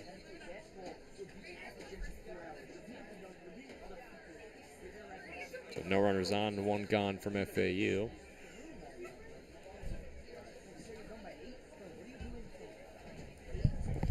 Righty versus lefty ball. Whew. Kicks, deals on the 1-2. This one swung on, grounded over the third base line. Goes foul again, so we'll go out a 1-2 once more. Did I miss anything? Not really. Got you. Whew. I'm surprised we're not seeing a new pitcher. I mean, geez. Dawson Ball just north of 20 pitches thrown in this game now. Deals on the 1-2 again. This one swung on in the air, foul territory. It's going to drop onto the left field berm out of play. Oh, almost made the play. So a little battle brewing between Chase Cruson and Dawson Ball. 1-2 count once more. So I guess Ball here, McCormick's going to be like, all right, we're down 13. I can finally leave a guy in for more than an inning. It's a great philosophy. 1 ball, 2 strike. Ball deals. This one swung on again, fouled off over the left side of the stadium, out of play. With a blowout obviously in effect here, I wonder if we see UCF bring out Alex Rodriguez. I'm just kidding. He's probably getting redshirted, and you wouldn't want to ruin his red shirt by bringing him into a game like that. So 1-2 again from Dawson Ball. Oh, swung on this time, blasted to the right side, drops into the gap in deep right field past Baez. Cruson rounding first, and this should be extra bases. And yes, a base hit, a double for Chase Cruson to put a runner aboard for UCF in the top half of the 5th. And it continues, but I mean, UCF has been very efficient on the base path. They've only let 5 runners on base. 10 hits, they have 14 runs. Now 11 hits, but those 9 walks are just daunting for FAU. 14 runs on 11 hits.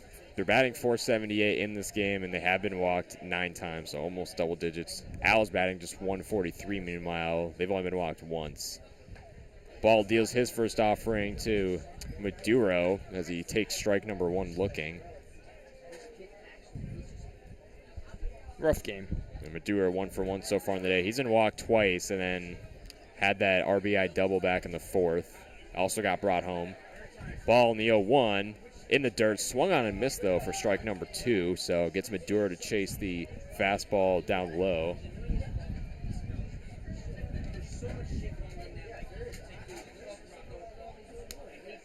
See if Ball can get an out here. Ball back on the slab. No balls, 2 strikes. Kicks and deals. That one misses outside. Is in the dirt. Throw back to second. Ooh. Tag on Cruson, not in time. Was about to take off for third. Got caught lacking a little bit. Dove back into second just in time. Still a 1-2 count on Kendry Maduro. Ball looks back at second, deals. This one swung on, chopped to the shortstop. LaRue, throw over to first base. Millen steps on the bag for out number 2. A little sack hit there in a way. Puts Cruson now at third, but 2 gone from FAU. 1 out away from retiring the side. Good glove work there from LaRue. He's been a really good fielder for FAU all season long. I believe only has 2 or maybe 1 or 2 errors on the year. So that'll bring up the second baseman, Brayden Calise, right-handed batter against the righty Ball. Calise 1 for 2 on the day. RBI single back in the first. As the first pitch misses down low for ball number 1. Had a fly out to deep center in the 3rd inning, and then had a run walked in after being walked back in inning number 4. So 1 ball, no strike on Calise. Ball kicks and deals. That one up high misses the zone for ball 2. So, I mean, unless we see a miracle, it looks like the UCF-FAU series is going to go 50-42 in UCF's favor. I mean, FAU's had their number. They won 4 straight against UCF, you said? I believe it's 4 of their last 5. As Ball deals on the 2-0, that one misses in the dirt for ball 3. Upcoming games for UCF, I mean, this isn't a walk in the park this next game. They have a 3-game series against West Virginia in Orlando. Number 10 team in the nation after playing number 15 TCU just a couple days ago. Yeah. Ball finds the zone for strike one on the 3-0 to Calise. Yeah, Big 12 is a tough conference every year in baseball. And UCF, they haven't been too great in conference play. I believe they're tied for 12th in the Big 12 as of right now. Ball in the 3-1 finds the zone for a second straight strike, so a full 3-2 on Brayden Calise. I mean, hindsight's 2020. At least this isn't a conference game. If this was a conference game, it'd be ugly. FAU, I mean, this is their second to last at a conference game this season. And ball misses down low in the dirt for ball number 4 to put runners at the corners for UCF. It's Brayden Calise at first and Cruson at third. Still 2 gone from FAU. And yeah, the Owls are 27-12 on the season, and they're 9-6 in conference play, so more than solid. Yeah, and they're tied for third with ECU and either USF or Charlotte, one of the two. But they swept ECU, which was a huge. I mean, the only struggle they've really had in conference was UTSA. They dropped that series, they got swept, and then they lost to Memphis, which was just a rough series. But I mean, they can bounce back at Charlotte this weekend. They have a weekend series against them on the road. Dawson ball, first offering to catcher Dylan King, finds the zone for strike number 1, and Dylan, the king of walks, I want to say. 3 walks drawn in all 3 at-bats he's had in this game. 3 out of 10 UCF walks so far in this game. And 2 of those walks, he was walked in for a run. Yeah. Been really good with the play discipline. The 0-1 from ball finds the center of the zone for strike number 2. So Dawson Ball trying to get out of what's now a 2-runner corner jam. Up next for FAU, though, like I said, weekend series this weekend against Charlotte. Then next Tuesday, they're facing FIU at home in Boca Raton. Ball kicks and deals on the 0-2. Calise takes off from first, dives into second for a stolen base. Meanwhile, the pitch was foul tipped backwards out of the stadium. So we'll go once more at an 0-2, but now you have Brayden Calise at second. He's going to head back because it's fouled straight back. You can't steal a base on a foul ball. Call there does go back to first. 0-2 once more. Dawson Ball, 2 outs from FAU, looking to retire the side. Kicks and deals on the 0-2. This one swung on foul again behind the play, this time onto the net. So after the weekend series against Charlotte, they're back home, like I said, against FIU, so another rivalry matchup we'll see. And then they actually have 2 more out-of-conference games after this one against UCF that they're probably going to end up dropping. So after FIU, another weekend series at Tulane, and then they're here for FGCU. Ball once more on the 0-2. It's going to check Calise at first base, but throw not in time. And then, so next Tuesday, FIU. Tuesday after that, FGCU. And then they have a 4-game series against USF. Or that's just a 3-game series. And then they play FGCU once again. Ball trying to get out of the 2-runner jam. This one swung on and, bolted right to Jake Mellon at first base for out number 3 to retire the side in the top half of the 5th. So the Owls get out of the top half of the 5th. But obviously UCF still up 14-1, dominating. In Boca Raton, it'll be Danny Baez, Joey Slattery, and Brando LaRue do it for the Owls when we return on FAU Owl Radio on YouTube.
And welcome back to FAU Owl Radio. Bottom half of the fifth now between Florida Atlantic and UCF. Knights lead 14-1 in enemy territory here in Boca Raton.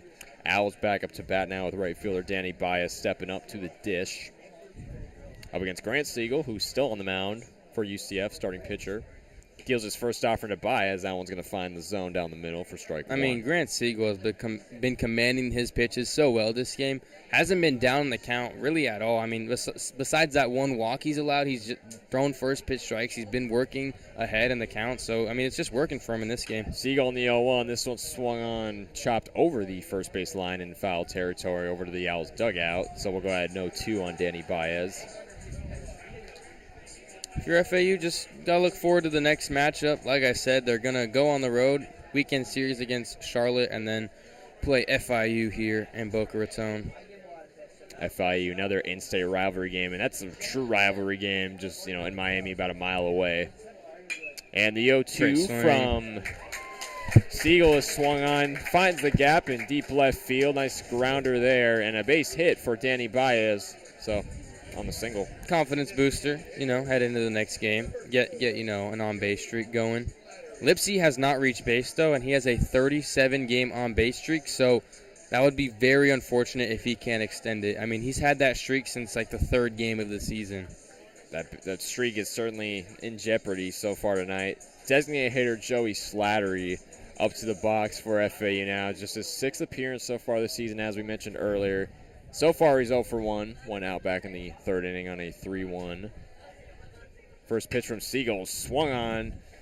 Has plenty of carry into left field, but it's going to be in foul territory. Drops onto the left field berm for strike number 1. So good confidence there. Made plenty of contact, but fortunately just couldn't keep it fair. Slattery, I mean, this is only his second or third appearance for FAU on the season. 0 for 1 on the day. So runner on first, no out. Siegel gets the signal, kicks and deals on the 0-1, gets Slattery to swing and miss for strike 2. I mean, Slattery's got a nice, smooth lefty swing. He hasn't made solid contact so far in this game, but I can see the appeal. A lefty infield, well, not a lefty infielder, but he swings a bat lefty. He can play the infield. So, I mean, a lot of guys in the modern day throw right and hit left just because of the advantage it gives you righty-lefty. There's more righties than lefties. Siegel deals on the 0-2 and a broken bat. No, he just threw his bat. Threw his bat. Looks like a broken bat. Not quite, though. That's really embarrassing, by the way. And he struck out. That's the type of stuff that happens in Baseball 9. If you know, you know. Speaking of metal broken bats, though, their Owls' last game versus Wichita State on Saturday, we had a broken metal bat. I forgot who it was, unfortunately. John Martinez. I believe it was John Martinez. Now that I think about it. logged. I was here. That's the second broken bat, too, for the Owls. Lipsy broke his bat in a series against Bradley or Bucknell, maybe. Me and Chris were on the call for that one. He actually has it posted somewhere on his social media. It was insane to see that live. Yeah, metal bat, I mean, it's just so hard to do. First pitch to Wow, Brando LaRue, swung on. Nice catch in the infield. Second baseman throws over to the first baseman, Bodecker, for out number 2. Meanwhile, Danny Baez gets to second base. This just looks like another day at the job for UCF. I mean, this doesn't look like anything.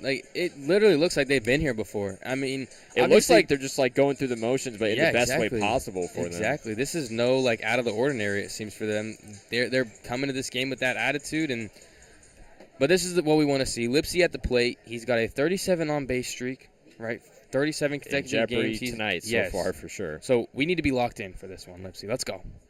So runner on second, 2 outs away from UCF. Siegel first delivery to Lipsy. Carry. Line as carrying to right field, but not enough as it's back at the warning track. Williamson settles under for out number 3 to retire the FAU side, and we will go to the top half of the 6th. Still a 14-1 UCF lead in Boca Raton, where it'll be Ross, Jimenez, and Williamson due up for the Knights when we return on FAU Owl Radio on YouTube.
Welcome back to FAU Radio. Top half of the sixth between FAU and UCF. Still a 14-1 Knights lead here in Boca Raton. Knights back up to bat now with center fielder Diamez Ross, who is 2 for 4 on the day, part of the Knights offense so far. And new pitcher for FAU, by the way, almost forgot to mention. It's going to be senior right-hander Steven Andrews making his 20th appearance on the mound. He's got a 2-2 record, pitched 1 full inning with 1 strikeout in Saturday's win against Wichita State. Andrews has struggled so far in the year, as you were about to mention, 6.75 ERA on the year. As the 1-0 from Andrews is swung on and missed for strike number 1 from Ross, so 1-1 count on Diamez. Any plans for the rest of the week, Nathan? Yes, I do have a FAU softball series against Memphis to call in a few days. I like it. As Andrews deals on the 1-1, that one finds the zone for strike number 2. So no outs, no runners on the top of the 6th. Knights have been walked 10 times in this game. They've got 14 runs on 11 hits. They've left 7 players on base. And the Owls just 1 run on 3 hits. Andrews on the 1-2. This one swung on, fouled off over the left side of the stadium. We'll go at a 1-2 again. What's your favorite pitch that pitchers throw, Nathan? My favorite pitch? Yeah. When you see it, you're like, I like that pitch. I like me a nice little underrated slider. Okay. Yeah, I can get down with the slider. I love cutters. I mean, really, anything off speed really catches my eye. Andrews on the 1-2, misses out and away for ball 2. Cutters are my favorite because they look the coolest. This is the grip for them. It's a cutter grip. Just cuts right across. Cut fastball. That's my favorite pitch. Not a lot of pitchers really throw it in college baseball. I know Trey Beard is trying to develop a cutter. I got the inside scoop on that. Andrews kicks and deals on the 2-2. This one swung on, fly ball over the left field berm and out of play. We'll go at a 2-2 again. How about a nice, fork ball, Fork ball? Okay, that's interesting. Fork balls are thrown like this. You get, so low. Splitters are, a little bit higher, right? You split finger, right? Fork balls are, you got to really stretch the phalanges on that one. Look at that. Jeez. But, Don't see that one often. No. Kodai Senga. Andrews on the 2-2. Gets Ross a swing and miss for strike number 3 for out number 1. Oh, by the way, Dylan LaPointe came in for Aiden Garcia as well. So Dylan LaPointe now catching Steven Andrews as well.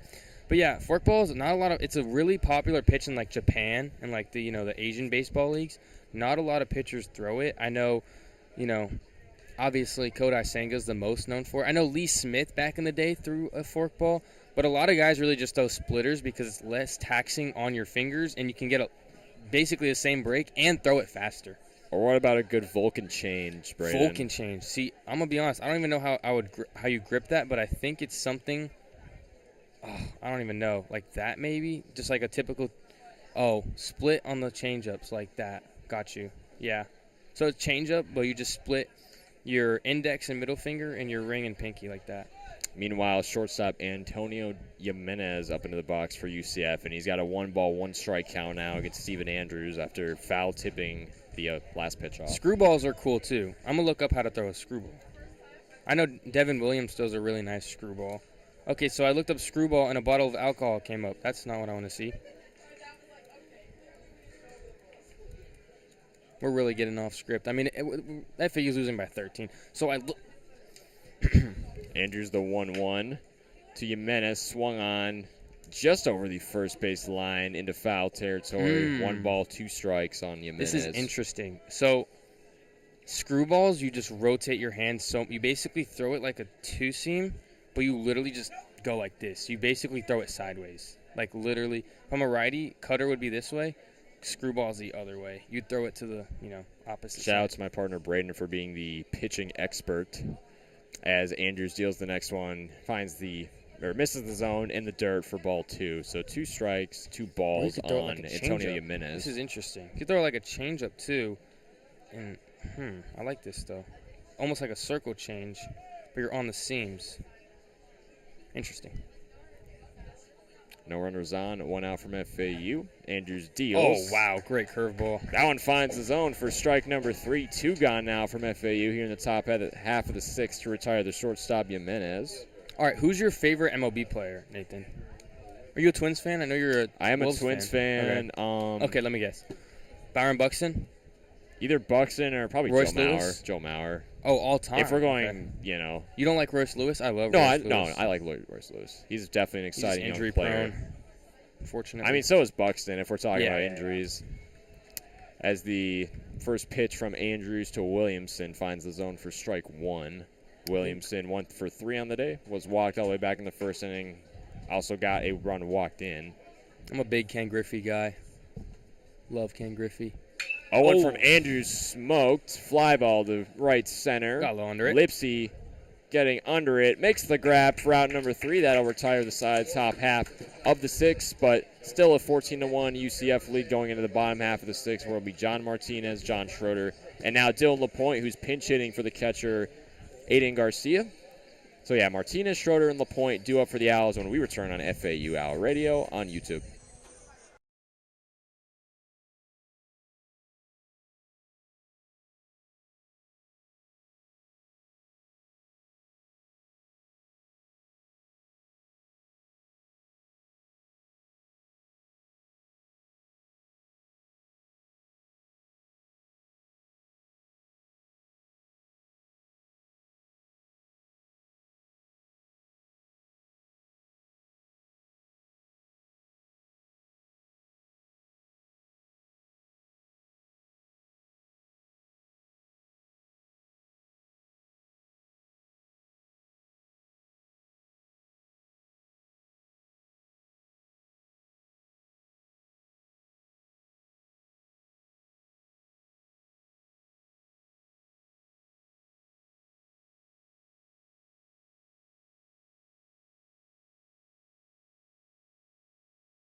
Welcome back to FAU Owl Radio on YouTube. Nathan Korst joined alongside Brayden Pyle. UCF with a stomping so far in Boca Raton, 14-1 lead over the FAU Owls. But FAU is back on offense now here in the bottom half of the 6 with second baseman John Martinez stepping up to the dish against Grant Siegel as the first offering from Siegel finds the zone for strike one. You're a big Nintendo Switch guy, correct, Nathan? I am, yeah. So you saw the announcements with the Nintendo Switch 2. What are your thoughts on that? I plan on pre-ordering it right when it comes out, and then love that. finding a way to sell my OLED at some point. Okay. 0-1 from Siegel, swung on, fly ball into left field. Oh, wow. Diving catch made by Chase Cruson for out number 1. Good hustle play there from the UCF outfielder, Chase Cruson. I just can't believe the games are $90. Jeez. I believe it's $90, at least from Mario Kart perspective. It's $90 for physical, then $80 for digital. But they are making a bundle where you get Mario Kart for basically $50 because they're, if that makes any sense. Like yeah, I got the it. console itself costs $450, and then Yeah, I got it. So Martinez with a line out to left field. That'll bring up the left fielder John Schroeder, who has FAU's sole run in this game. As he takes ball 1, first pitch from Grant Siegel outside. I really liked, there's 2 games I loved on the Switch, Mario Odyssey and Breath of the Wild. Such good games, especially Breath of the Wild. The graphics for a Switch were insane. Never got into Legend of Zelda, unfortunately. 1-0 from You gotta Siegel, play it. swung on and hit over the third base line They're over to the remastering FAU it. dugout, 1-1 count. They're remastering that game for the Switch 2. I highly recommend it. And are you a big story game guy on the Switch? Not really? Not You really. got to try it. Just do it for me, please. More of a family-oriented game with the, Mario Karts, the Mario Parties, Nintendo Yeah. Switch Sports. It's a big one. 1-1 from Siegel, kicks and deals. That one finds the zone for strike number 2. Siegel's pitched so well in this game for UCF. I mean, he's been granted the confidence, though, because the bats have had his back. He's been given a huge cushion so he can just go out there and do what he does best. They've had his back, no doubt. I mean, 14 runs, 11 hits, and they've been walked 10 times in this game. I'm surprised the crowd is holding up, though. As much of the crowd has left compared to what the capacity was earlier, as Schroeder takes ball number 2 outside. So 2 balls, 2 strikes on John Schroeder. Like 50% left, but like considering FAU is down 13 runs, like half of the crowd. This is still a pretty good crowd. This is more than No the doubt. average game by far. So nothing, I appreciate nothing it. to be ashamed of crowd-wise as it stands right now. 2-2 from Wow, Siegler. what are we Finds the looking at? zone down the middle for strike number 3. The strikeout looking there, John Schroeder, is retired. And that'll bring up the catcher, Dylan LaPointe, who is pinch hitting for Aiden Garcia. Yeah, he subbed in that top half of the 5th, or 6th, I should say, for Aiden Garcia. Give him a break. I mean, these innings are not really too important. I mean, for the stat sheets, I guess you can, get a average boost if you're LaPointe, but whatever. Sophomore right-handed batter. This will be his 21st appearance so far this season as he takes strike number 1 from Grant Siegler. I mean, FAU's kind of getting meatballs right now, and they're just not swinging the bat. I mean, Schroeder went down looking. Striking out looking is a bad look, especially on a down-the-middle fastball, too. But I guess FAU just wants to get out of this game as much as anyone else. Siegler kicks and deals on the 0-1. That one swung on, but fouled over the foul line, but they're going to rule it as a foul ball. Yeah, I think it hit off of his foot maybe or off the plate. Definitely. Like so that, 0-2 count there. LaPointe in the Wichita State series, as well as Tuesday at Miami, which were his last 2 appearances, just 1 run in 6 at-bats. So he went to Durant High School. Interesting. My high school was facing Durant in state playoffs. They changed the high school. So high school used to be like 1 game for like playoffs. Now it's a 3-game series each round, which is like interesting. Siegler on the 0-2. Misses out and away for ball 1. Good patience there from Dylan LaPointe to not chase that one outside the zone. Definitely a new interesting thing that the FHSAA is doing with those 3-game series in high school for the state playoffs. But we'll see how it works. I think it's interesting. 1 ball, 2 strikes. Siegler, the righty, deals. This one fall. swung on, drops into the gap in shallow center field. And Dylan LaPointe with a on-base single there. 2-out single there. I'm just going to bring up switch hitter Nick Romano. 0 for 1 on the day. Third baseman Nick Romano, the left-handed batter up into the box against the right-handed Siegler. He's 0 for 1 so far on the day. Grounded out back in the first inning, was walked and stranded on first back in the 4th. I was going to say, did you do anything for Easter this Sunday or no? Being that I was not home with my family, I did not. Yeah, I went to visit my aunt, but, I treat a lot of days like every other day. I don't think we should specifically celebrate one day. I feel like we should live every day through who we choose to believe in. Siegler, first pitch to LaPointe, misses out and away. Sorry, not LaPointe, Romano for ball number 1. I'm a big, if you're going to do it, go all in type of guy. I really like that mindset. I'm very competitive, so I don't like doing I'm like 1 foot in, 1 foot out type of thing. I'm either fully committed or I'm fully not committed. You know what I mean? 1-0 from Siegler, finds the zone for strike number 1. Nick Romano decided to not swing at that one. Dylan LaPointe on first, 2 gone from UCF. I wish McCormick would bring in my boy Dylan Murphy, but it's not looking likely. Just a hater. He's drinking that haterade in the dugout probably. Siegel on the 1-1. That one finds the zone for strike number 2, so 1 strike left for FAU here in the bottom of the 6th. This is going to be FAU's biggest loss by far. They have not lost a game by more than 4 runs all season long. So, I mean, we'll see if they can put together a rally, but as it stands right now, it's definitely seeming that way. They would have to score 10 runs to, 1-2 from Siegel, swung on and missed for strike number 3. Nick Romano goes down on strikes, and UCF retires the side here in the bottom half of the 6th after 6 innings of play. UCF still leads 14-1 here in Boca Raton. We'll go to the top half of the 7th, where it'll be Andrew Sundin, Lex Bodecker, and Chase Cruson do it for the Knights when we return on FAU Owl Radio on YouTube.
We are back on FAU Owl Radio in an absolute blowout. UCF beating the Owls 14-1. Have had a 13-run lead ever since the fourth inning.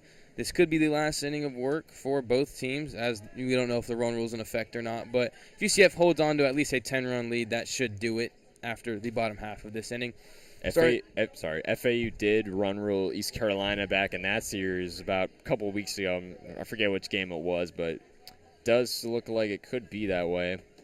Leading things off for UCF, DHing in this game is Andrew Sundin, 1 for 4 on the day. Only hit was an RBI double in the first inning, which started the scoring for UCF.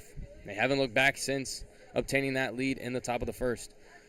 Defensive changes as well for FAU as the new pitcher, Joe Abizia, gets a swing and miss. Actually, a new hitter for UCF is number 43, Matt Prevesks. Hitting .325 on the year, he gets a swing and a miss on the first pitch from Abizia. The 0-1 is flared straight back for strike number 2. So 2 defensive changes for FAU. Abizia coming in for Andrews, and Kyle Boylston playing right field in there for Danny Baez. So this will be the 13th appearance for Bazia. Pitched 3 full innings, had 3 strikeouts in his last 2 appearances at Miami last Tuesday and then against Wichita State on Saturday. 0-2 from Bazia is a changeup low and away for ball 1. So, yeah, John McCormick really emptying out the bullpen here as the Owls have reel here in the top half of the 7th. Fortunately, their next game isn't until Friday, so they got some time to rest. The 1-2, Abazia kicks, deals, gets a swing and a miss for strike number 3 and strikeout number 1. The first batter Abizia faces, he gets a strikeout swinging on the pinch hitter, Prevesks. It's going to bring up the 5-hole hitter, Bo Decker. So 12 strikeouts on the year now for Abazia. Only 4 earned runs allowed, 6 walks allowed. So solid season that Abazia is putting together. Started last Tuesday against Miami, by the way. Yeah, his 2-seam is, it has so much lateral action. It's insane. So much glove side run. He can also backdoor it, too. Catch the outside part of the plate. The first pitch to the 5-hole hitter, Bo Decker, is low and away for ball 1. Abazia played at American Heritage High School, a very, prestigious high school when it comes to baseball and really all sports as well. True freshman as the 1-0 is fouled straight back for strike 1. UCF up 14-1 in the top of the 7th. They've held this lead since the 4th inning and haven't looked back, Nathan. Haven't looked back. So assuming this game stays course how it is, UCF will win their 4th straight game in their last 5. 1-0 from Abizia is a changeup low in the dirt for ball 2. And FAU's 3-game win streak will come to an end after sweeping the series against Wichita State last week. Yeah, Wichita State's been struggling this year, but they had 4 guys on the preseason all-conference list. 2-1 from Abizia is low and away again for ball 3. So 3-1 count. Hitters count for Bo Decker. He's 2 for 3 on the day. He's come around to score in 3 at-bats. In the first, he walked. In the third, he singled. In the fourth, he singled again. Like I said, he came around to score on all of those. The 3-1 from Abizia, kick, steals, fastball off the plate for ball 4. So Bo Decker reaches first via a walk, and that's going to bring up the 6-hole hitter, Chase Cruson, who's playing left field today. And good way to retire Prevesk in that other at-bat, but not something you want to do against Bo Decker. I'd rather, if you're McCormick, you'd rather just attack him. Yeah, exactly. It's this late in the game. Like, who cares if they, get hits?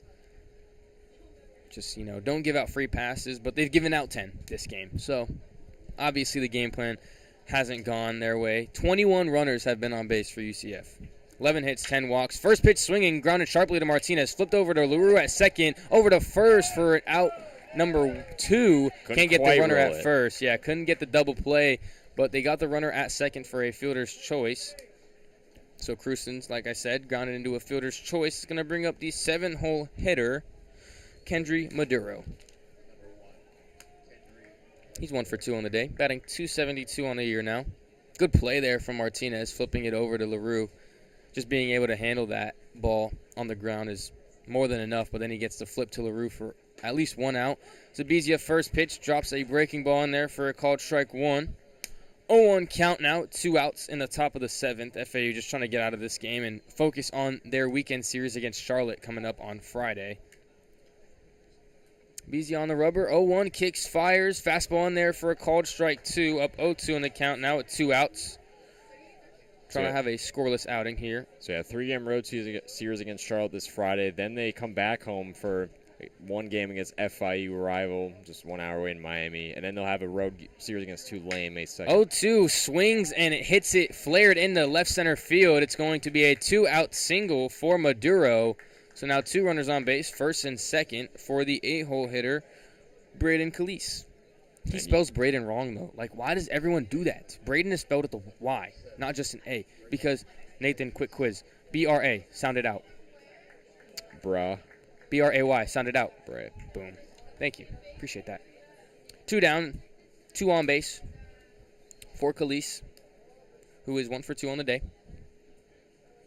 Bezia from the stretch, comes set, looking over at the guy on second, Cruson, kicks, fires, fastball off the plate for ball 1. Yeah, this late in the game, UCF still looking confident and ready to swing for the fences. I mean, they just aren't letting their foot off the gas here. 12 hits, 11 walks for UCF. They have 4 extra base hits as well. The 1-0 from Abizia drops the slider just low for ball 2. Just a wee bit low. It can be mentally draining, especially for a guy like Abazia that hasn't gotten much time on the mound to cause a bases loaded situation this late in the game, down 13. 2-0, another frisbee type slider gets the call that time, makes it a 2-1 count, 2 outs, top of the 7th. UCF still leads by 13, 14-1 over FAU here in Boca Raton. 2 balls, 1 strike, 2 outs. Abizia kicks, fires. Calise wanted to go, didn't go. 3-1 count now as the slider drops in the dirt. 12 strikeouts, 7 walks for Abazia, so not a guy that's going to walk you, most of the time, but hopefully he doesn't get it here. The 3-1 fastball off the plate for ball 4. So you were wrong, Nathan. That's going to be, what, the 6th time the bases have been loaded? Believe it's at least the 6th time, and it's just unfortunate. All right, should I protest and throw the ball onto the field? I'm thinking about it. I would not do that. All right, anyways, bases are loaded for the 9-hole hitter, Dylan King, who's catching today's game. He's 0 for 1 on the day, has 3 walks, though. You said in his last plate appearance he was the king of walks, but you jinxed it because he lined out to the first baseman, Millen, in the fifth. 3 walks out of 12, that's, 25%? First pitch from Abazia, doesn't get the call on the breaking ball off the plate. Ball 1. 1-0 count, 2 outs. Bases are loaded for the Knights as they already have a 13-run lead. 1-0 pitch, fastball in there, inside, called strike 1. 1-1 count. If you're UCF, chill out. Like, they're already dead. Oh, my goodness. Just chill out. You're up 13. Just, calm down. I'm trying to go home. 1-1 from Abizia. Swung on, fouled straight back for strike 2. Abizia trying to get out of this bases-loaded jam with no harm done.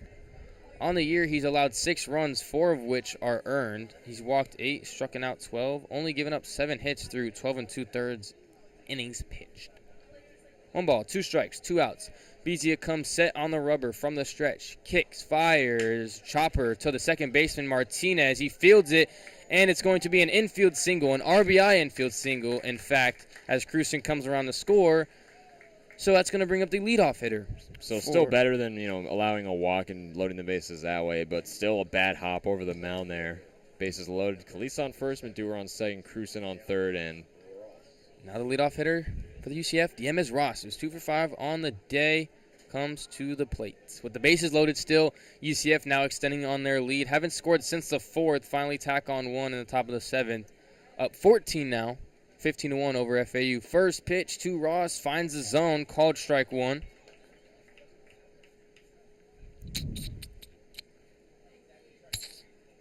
It's a very high-scoring baseball game. Wish it was divvied out between the teams instead of one team hogging all the runs, but whatever. The 0-1 is just off the plate for Abizia. Ball 1. Ross looking to tack on some more here in the top of the 7th with 2 outs. UCF has 13 hits and 12 walks. This is the first time they have out-hit their walk count in this game, as the 1-1 is just off the plate outside again for ball 2. Wow, this is just insane. This is insane. 2-1.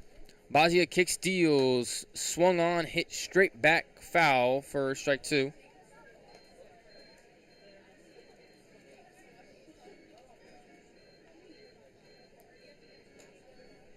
So 2-2 count, 2 outs here in the top of the 7th. Bases are loaded for UCF. Abazia trying to stop the damage as he fires a changeup in the dirt for ball 3. So a full count now with the bases loaded. Ross looking to get on base here and extend the UCF lead. And Brayden, this is a very high-scoring game, 15 points from UCF, but their record all-time for runs in a game is 25 against Stetson all the way back in March of 2018. So they're still 10 runs away from that. I don't think they're going to go that far. Let's hope they don't get there. Payoff pitch from Abizia. Kicks, fires, hit straight back up the middle, past the outstretched glove of Martinez. Runner from third, Maduro comes home. Calise comes home as well. Stretching it to a double is Ross, and he is called out on the throw. So a 2 RBI single, but he is thrown out at second to finally end that 3-run top of the 7th. UCF now jumps out to a 16-run lead as they lead FAU 17-1. Headed into the bottom of the 7th, we think it's going to be last of this game. FAU has 6, 7, 8, Millen, Boylston, and Slattery. Due up next here on FAU Hour Radio on YouTube.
Welcome everybody back to FAU Hour Radio. Owls trailing, and this is not a typo, 16 runs. They are losing 17-1 to UCF. It's looking very bleak. Pinch hitting for FAU for Jake Millen is number 34, Carter Brady. He has been out of the lineup for a while.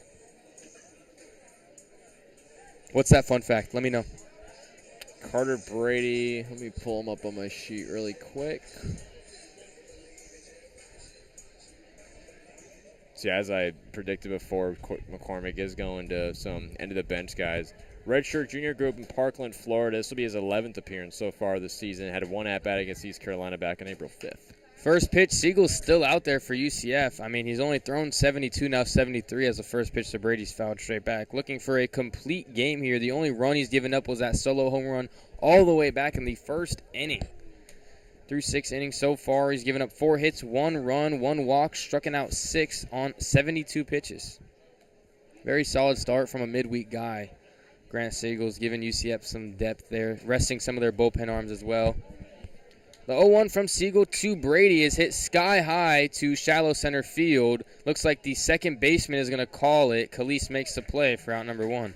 I hate to bring it up, but unfortunately FAU is, if they can't get the offense going here, they're on their way to their biggest loss of all time. Their current biggest loss of all time is by 14 points when they lost 18-4 against Miami all the way back in 1982. Yeah, they're definitely gonna break that record. Trailing by 16. Batting 7th now as he subbed in for Danny Baez, the dual sport athlete Kyle Boylston up to the plate, hitting .381 on the year. Also plays on the FAU football team, multi-sport athlete. He can really do it all, and he's also solid in the spot that he's in. First pitch from Siegel is a wild one. Bounces straight to the backstop for ball one. Who's your favorite Owls player, Nathan? Are we talking, what sport are we talking? Like in general? That's literally in the dugout on the field right now. So just baseball? Currently on the baseball field. Probably Lipsy. Okay, I feel that. 1-0 from Siegel to Boylston inside for a ball. Try to get the fastball on the inside part of the plate. Doesn't get the call as it almost. Oh my gosh. Look who's on deck. That Dylan is Murphy true is freshman on Dylan deck. Murphy on deck for Let's FAU go. after Boylston. Let's freaking go. The 2-0 to Boylston inside again. Almost hits Boylston for the second straight pitch. 3-0 count now.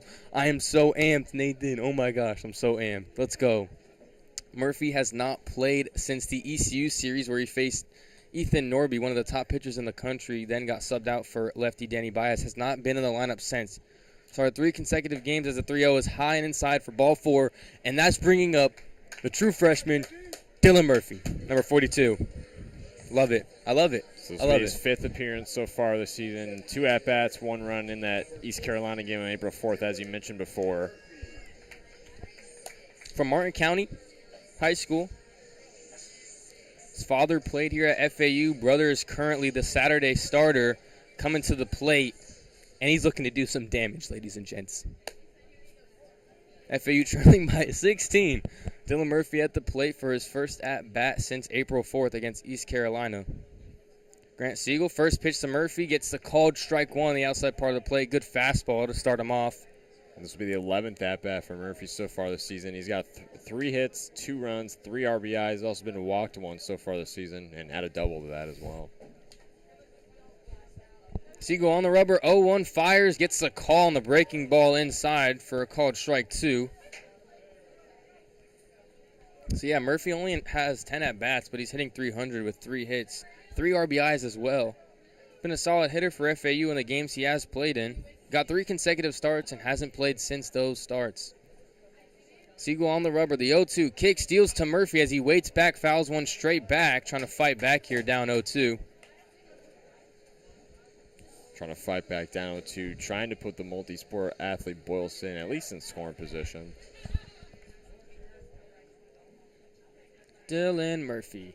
0-2 count. Grant Siegel on the bump.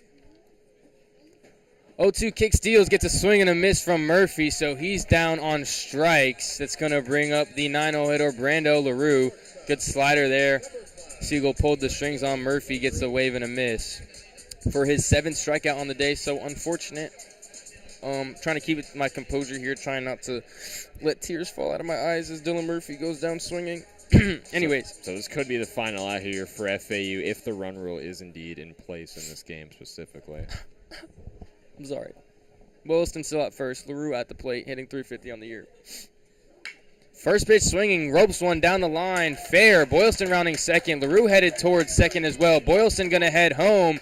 So a 2-out RBI double from LaRue is going to put FAU on the board again. They're only their 2nd run so far in this game. And that's going to cut the lead down to 15. Chris Paul hits a big 3 to cut the lead to 42 at play. All right, FAU down 15 now. Leadoff hitter Marshall Lipsy's up to the plate, though. He has a 37-game on-base streak, and he could extend it right here, right now, here in beautiful Boca Raton, Florida, at 9:20 EST time, local. Could you imagine? And it's all because Dylan Murphy struck out. That's the only reason this is happening right now. Okay, Lipsy trying to extend his on-base streak to 38 games. First pitch to Lipsy. First pitch swing, fouls it straight back for strike 1. I'm amped. They have life. They're gonna score 16 unanswered and come back and win, Nathan. I'm calling over here. All with 2 outs, too. They're gonna do it. And it's all because Dylan Murphy struck out. They wouldn't have done it without Dylan Murphy's plate appearance. And he's gonna walk things off with a grand slam. I'm calling it. 0-1 to Lipsy. Looks at one just off the plate for ball 1. Yeah, 0 for 3 so far in the day. So a line out to right field in the 1st, fly out to right field in the 5th, and then a ground out to I believe the pitcher back in the 3rd. Isn't Dylan Murphy so inspirational? I mean, they wouldn't have gotten another run if it weren't for him. 1-1 to Lipsy, smokes one on the ground to the second baseman, and that should do it, and it does. So not only does Lipsy's 37-game on-base streak end, but FAU drops this one 17-2. Their largest loss in program history. They lose by 15 runs. On the day, UCF had 14 hits, 12 walks, only struck out 6 times, had 4 extra base hits. FAU, quite the opposite type of game hitting. Only had 5 hits, 2 walks, and struck out 7 times. So that's going to do it here for our coverage. This is my last game I'm covering for FAU Owl Radio. You're doing softball this weekend, maybe Saturday, Sunday, but guaranteed Friday game. That's all she wrote. That is my final game in my freshman year here on FAU Owl Radio. Any last words for the broadcast, Nathan? Owls just need to keep their heads up going into the Charlotte series on Friday. So, unfortunately, this is the FAU's worst loss in baseball of all time. They lose by 15 runs to UCF. As I mentioned before, they had that game back in 1982, losing by 14 runs to Miami. So, another in-state opponent. But, yeah, just a very sour day, all in all, for FAU baseball, losing 17-2 to UCF. And, I mean, do we still want to give an FAU Owl Radio? No, we only do that during wins. Final slash line for starter Grant Siegel. He throws a complete game, 7 total innings, allowing 5 hits, 2 runs, both of which are earned, 2 walks, and striking out 7. Dylan O'Born, the starter in this game, gets the loss as he only threw 2/3 of an inning, giving up 2 hits, 4 runs, all of which were earned, 3 walks, and only striking out 1 on 39 total pitches. And the sole 2 runs from FAU, John Schroeder with a solo home run, and LaRue just now with a RBI double. It's the only action FAU got. As for UCF, I mean, the bats were hot all game. But that is going to do it for FAU Owl Radio's coverage of Florida Atlantic baseball against UCF. They dropped this one 17-2. That is all for me so far. I will see you all next year. Nathan will see you guys this weekend. But that is it for me. Thank you guys for joining me along on this ride. Brayden, Pyle, Nathan, Korst, I am signing out for the year. Thank you.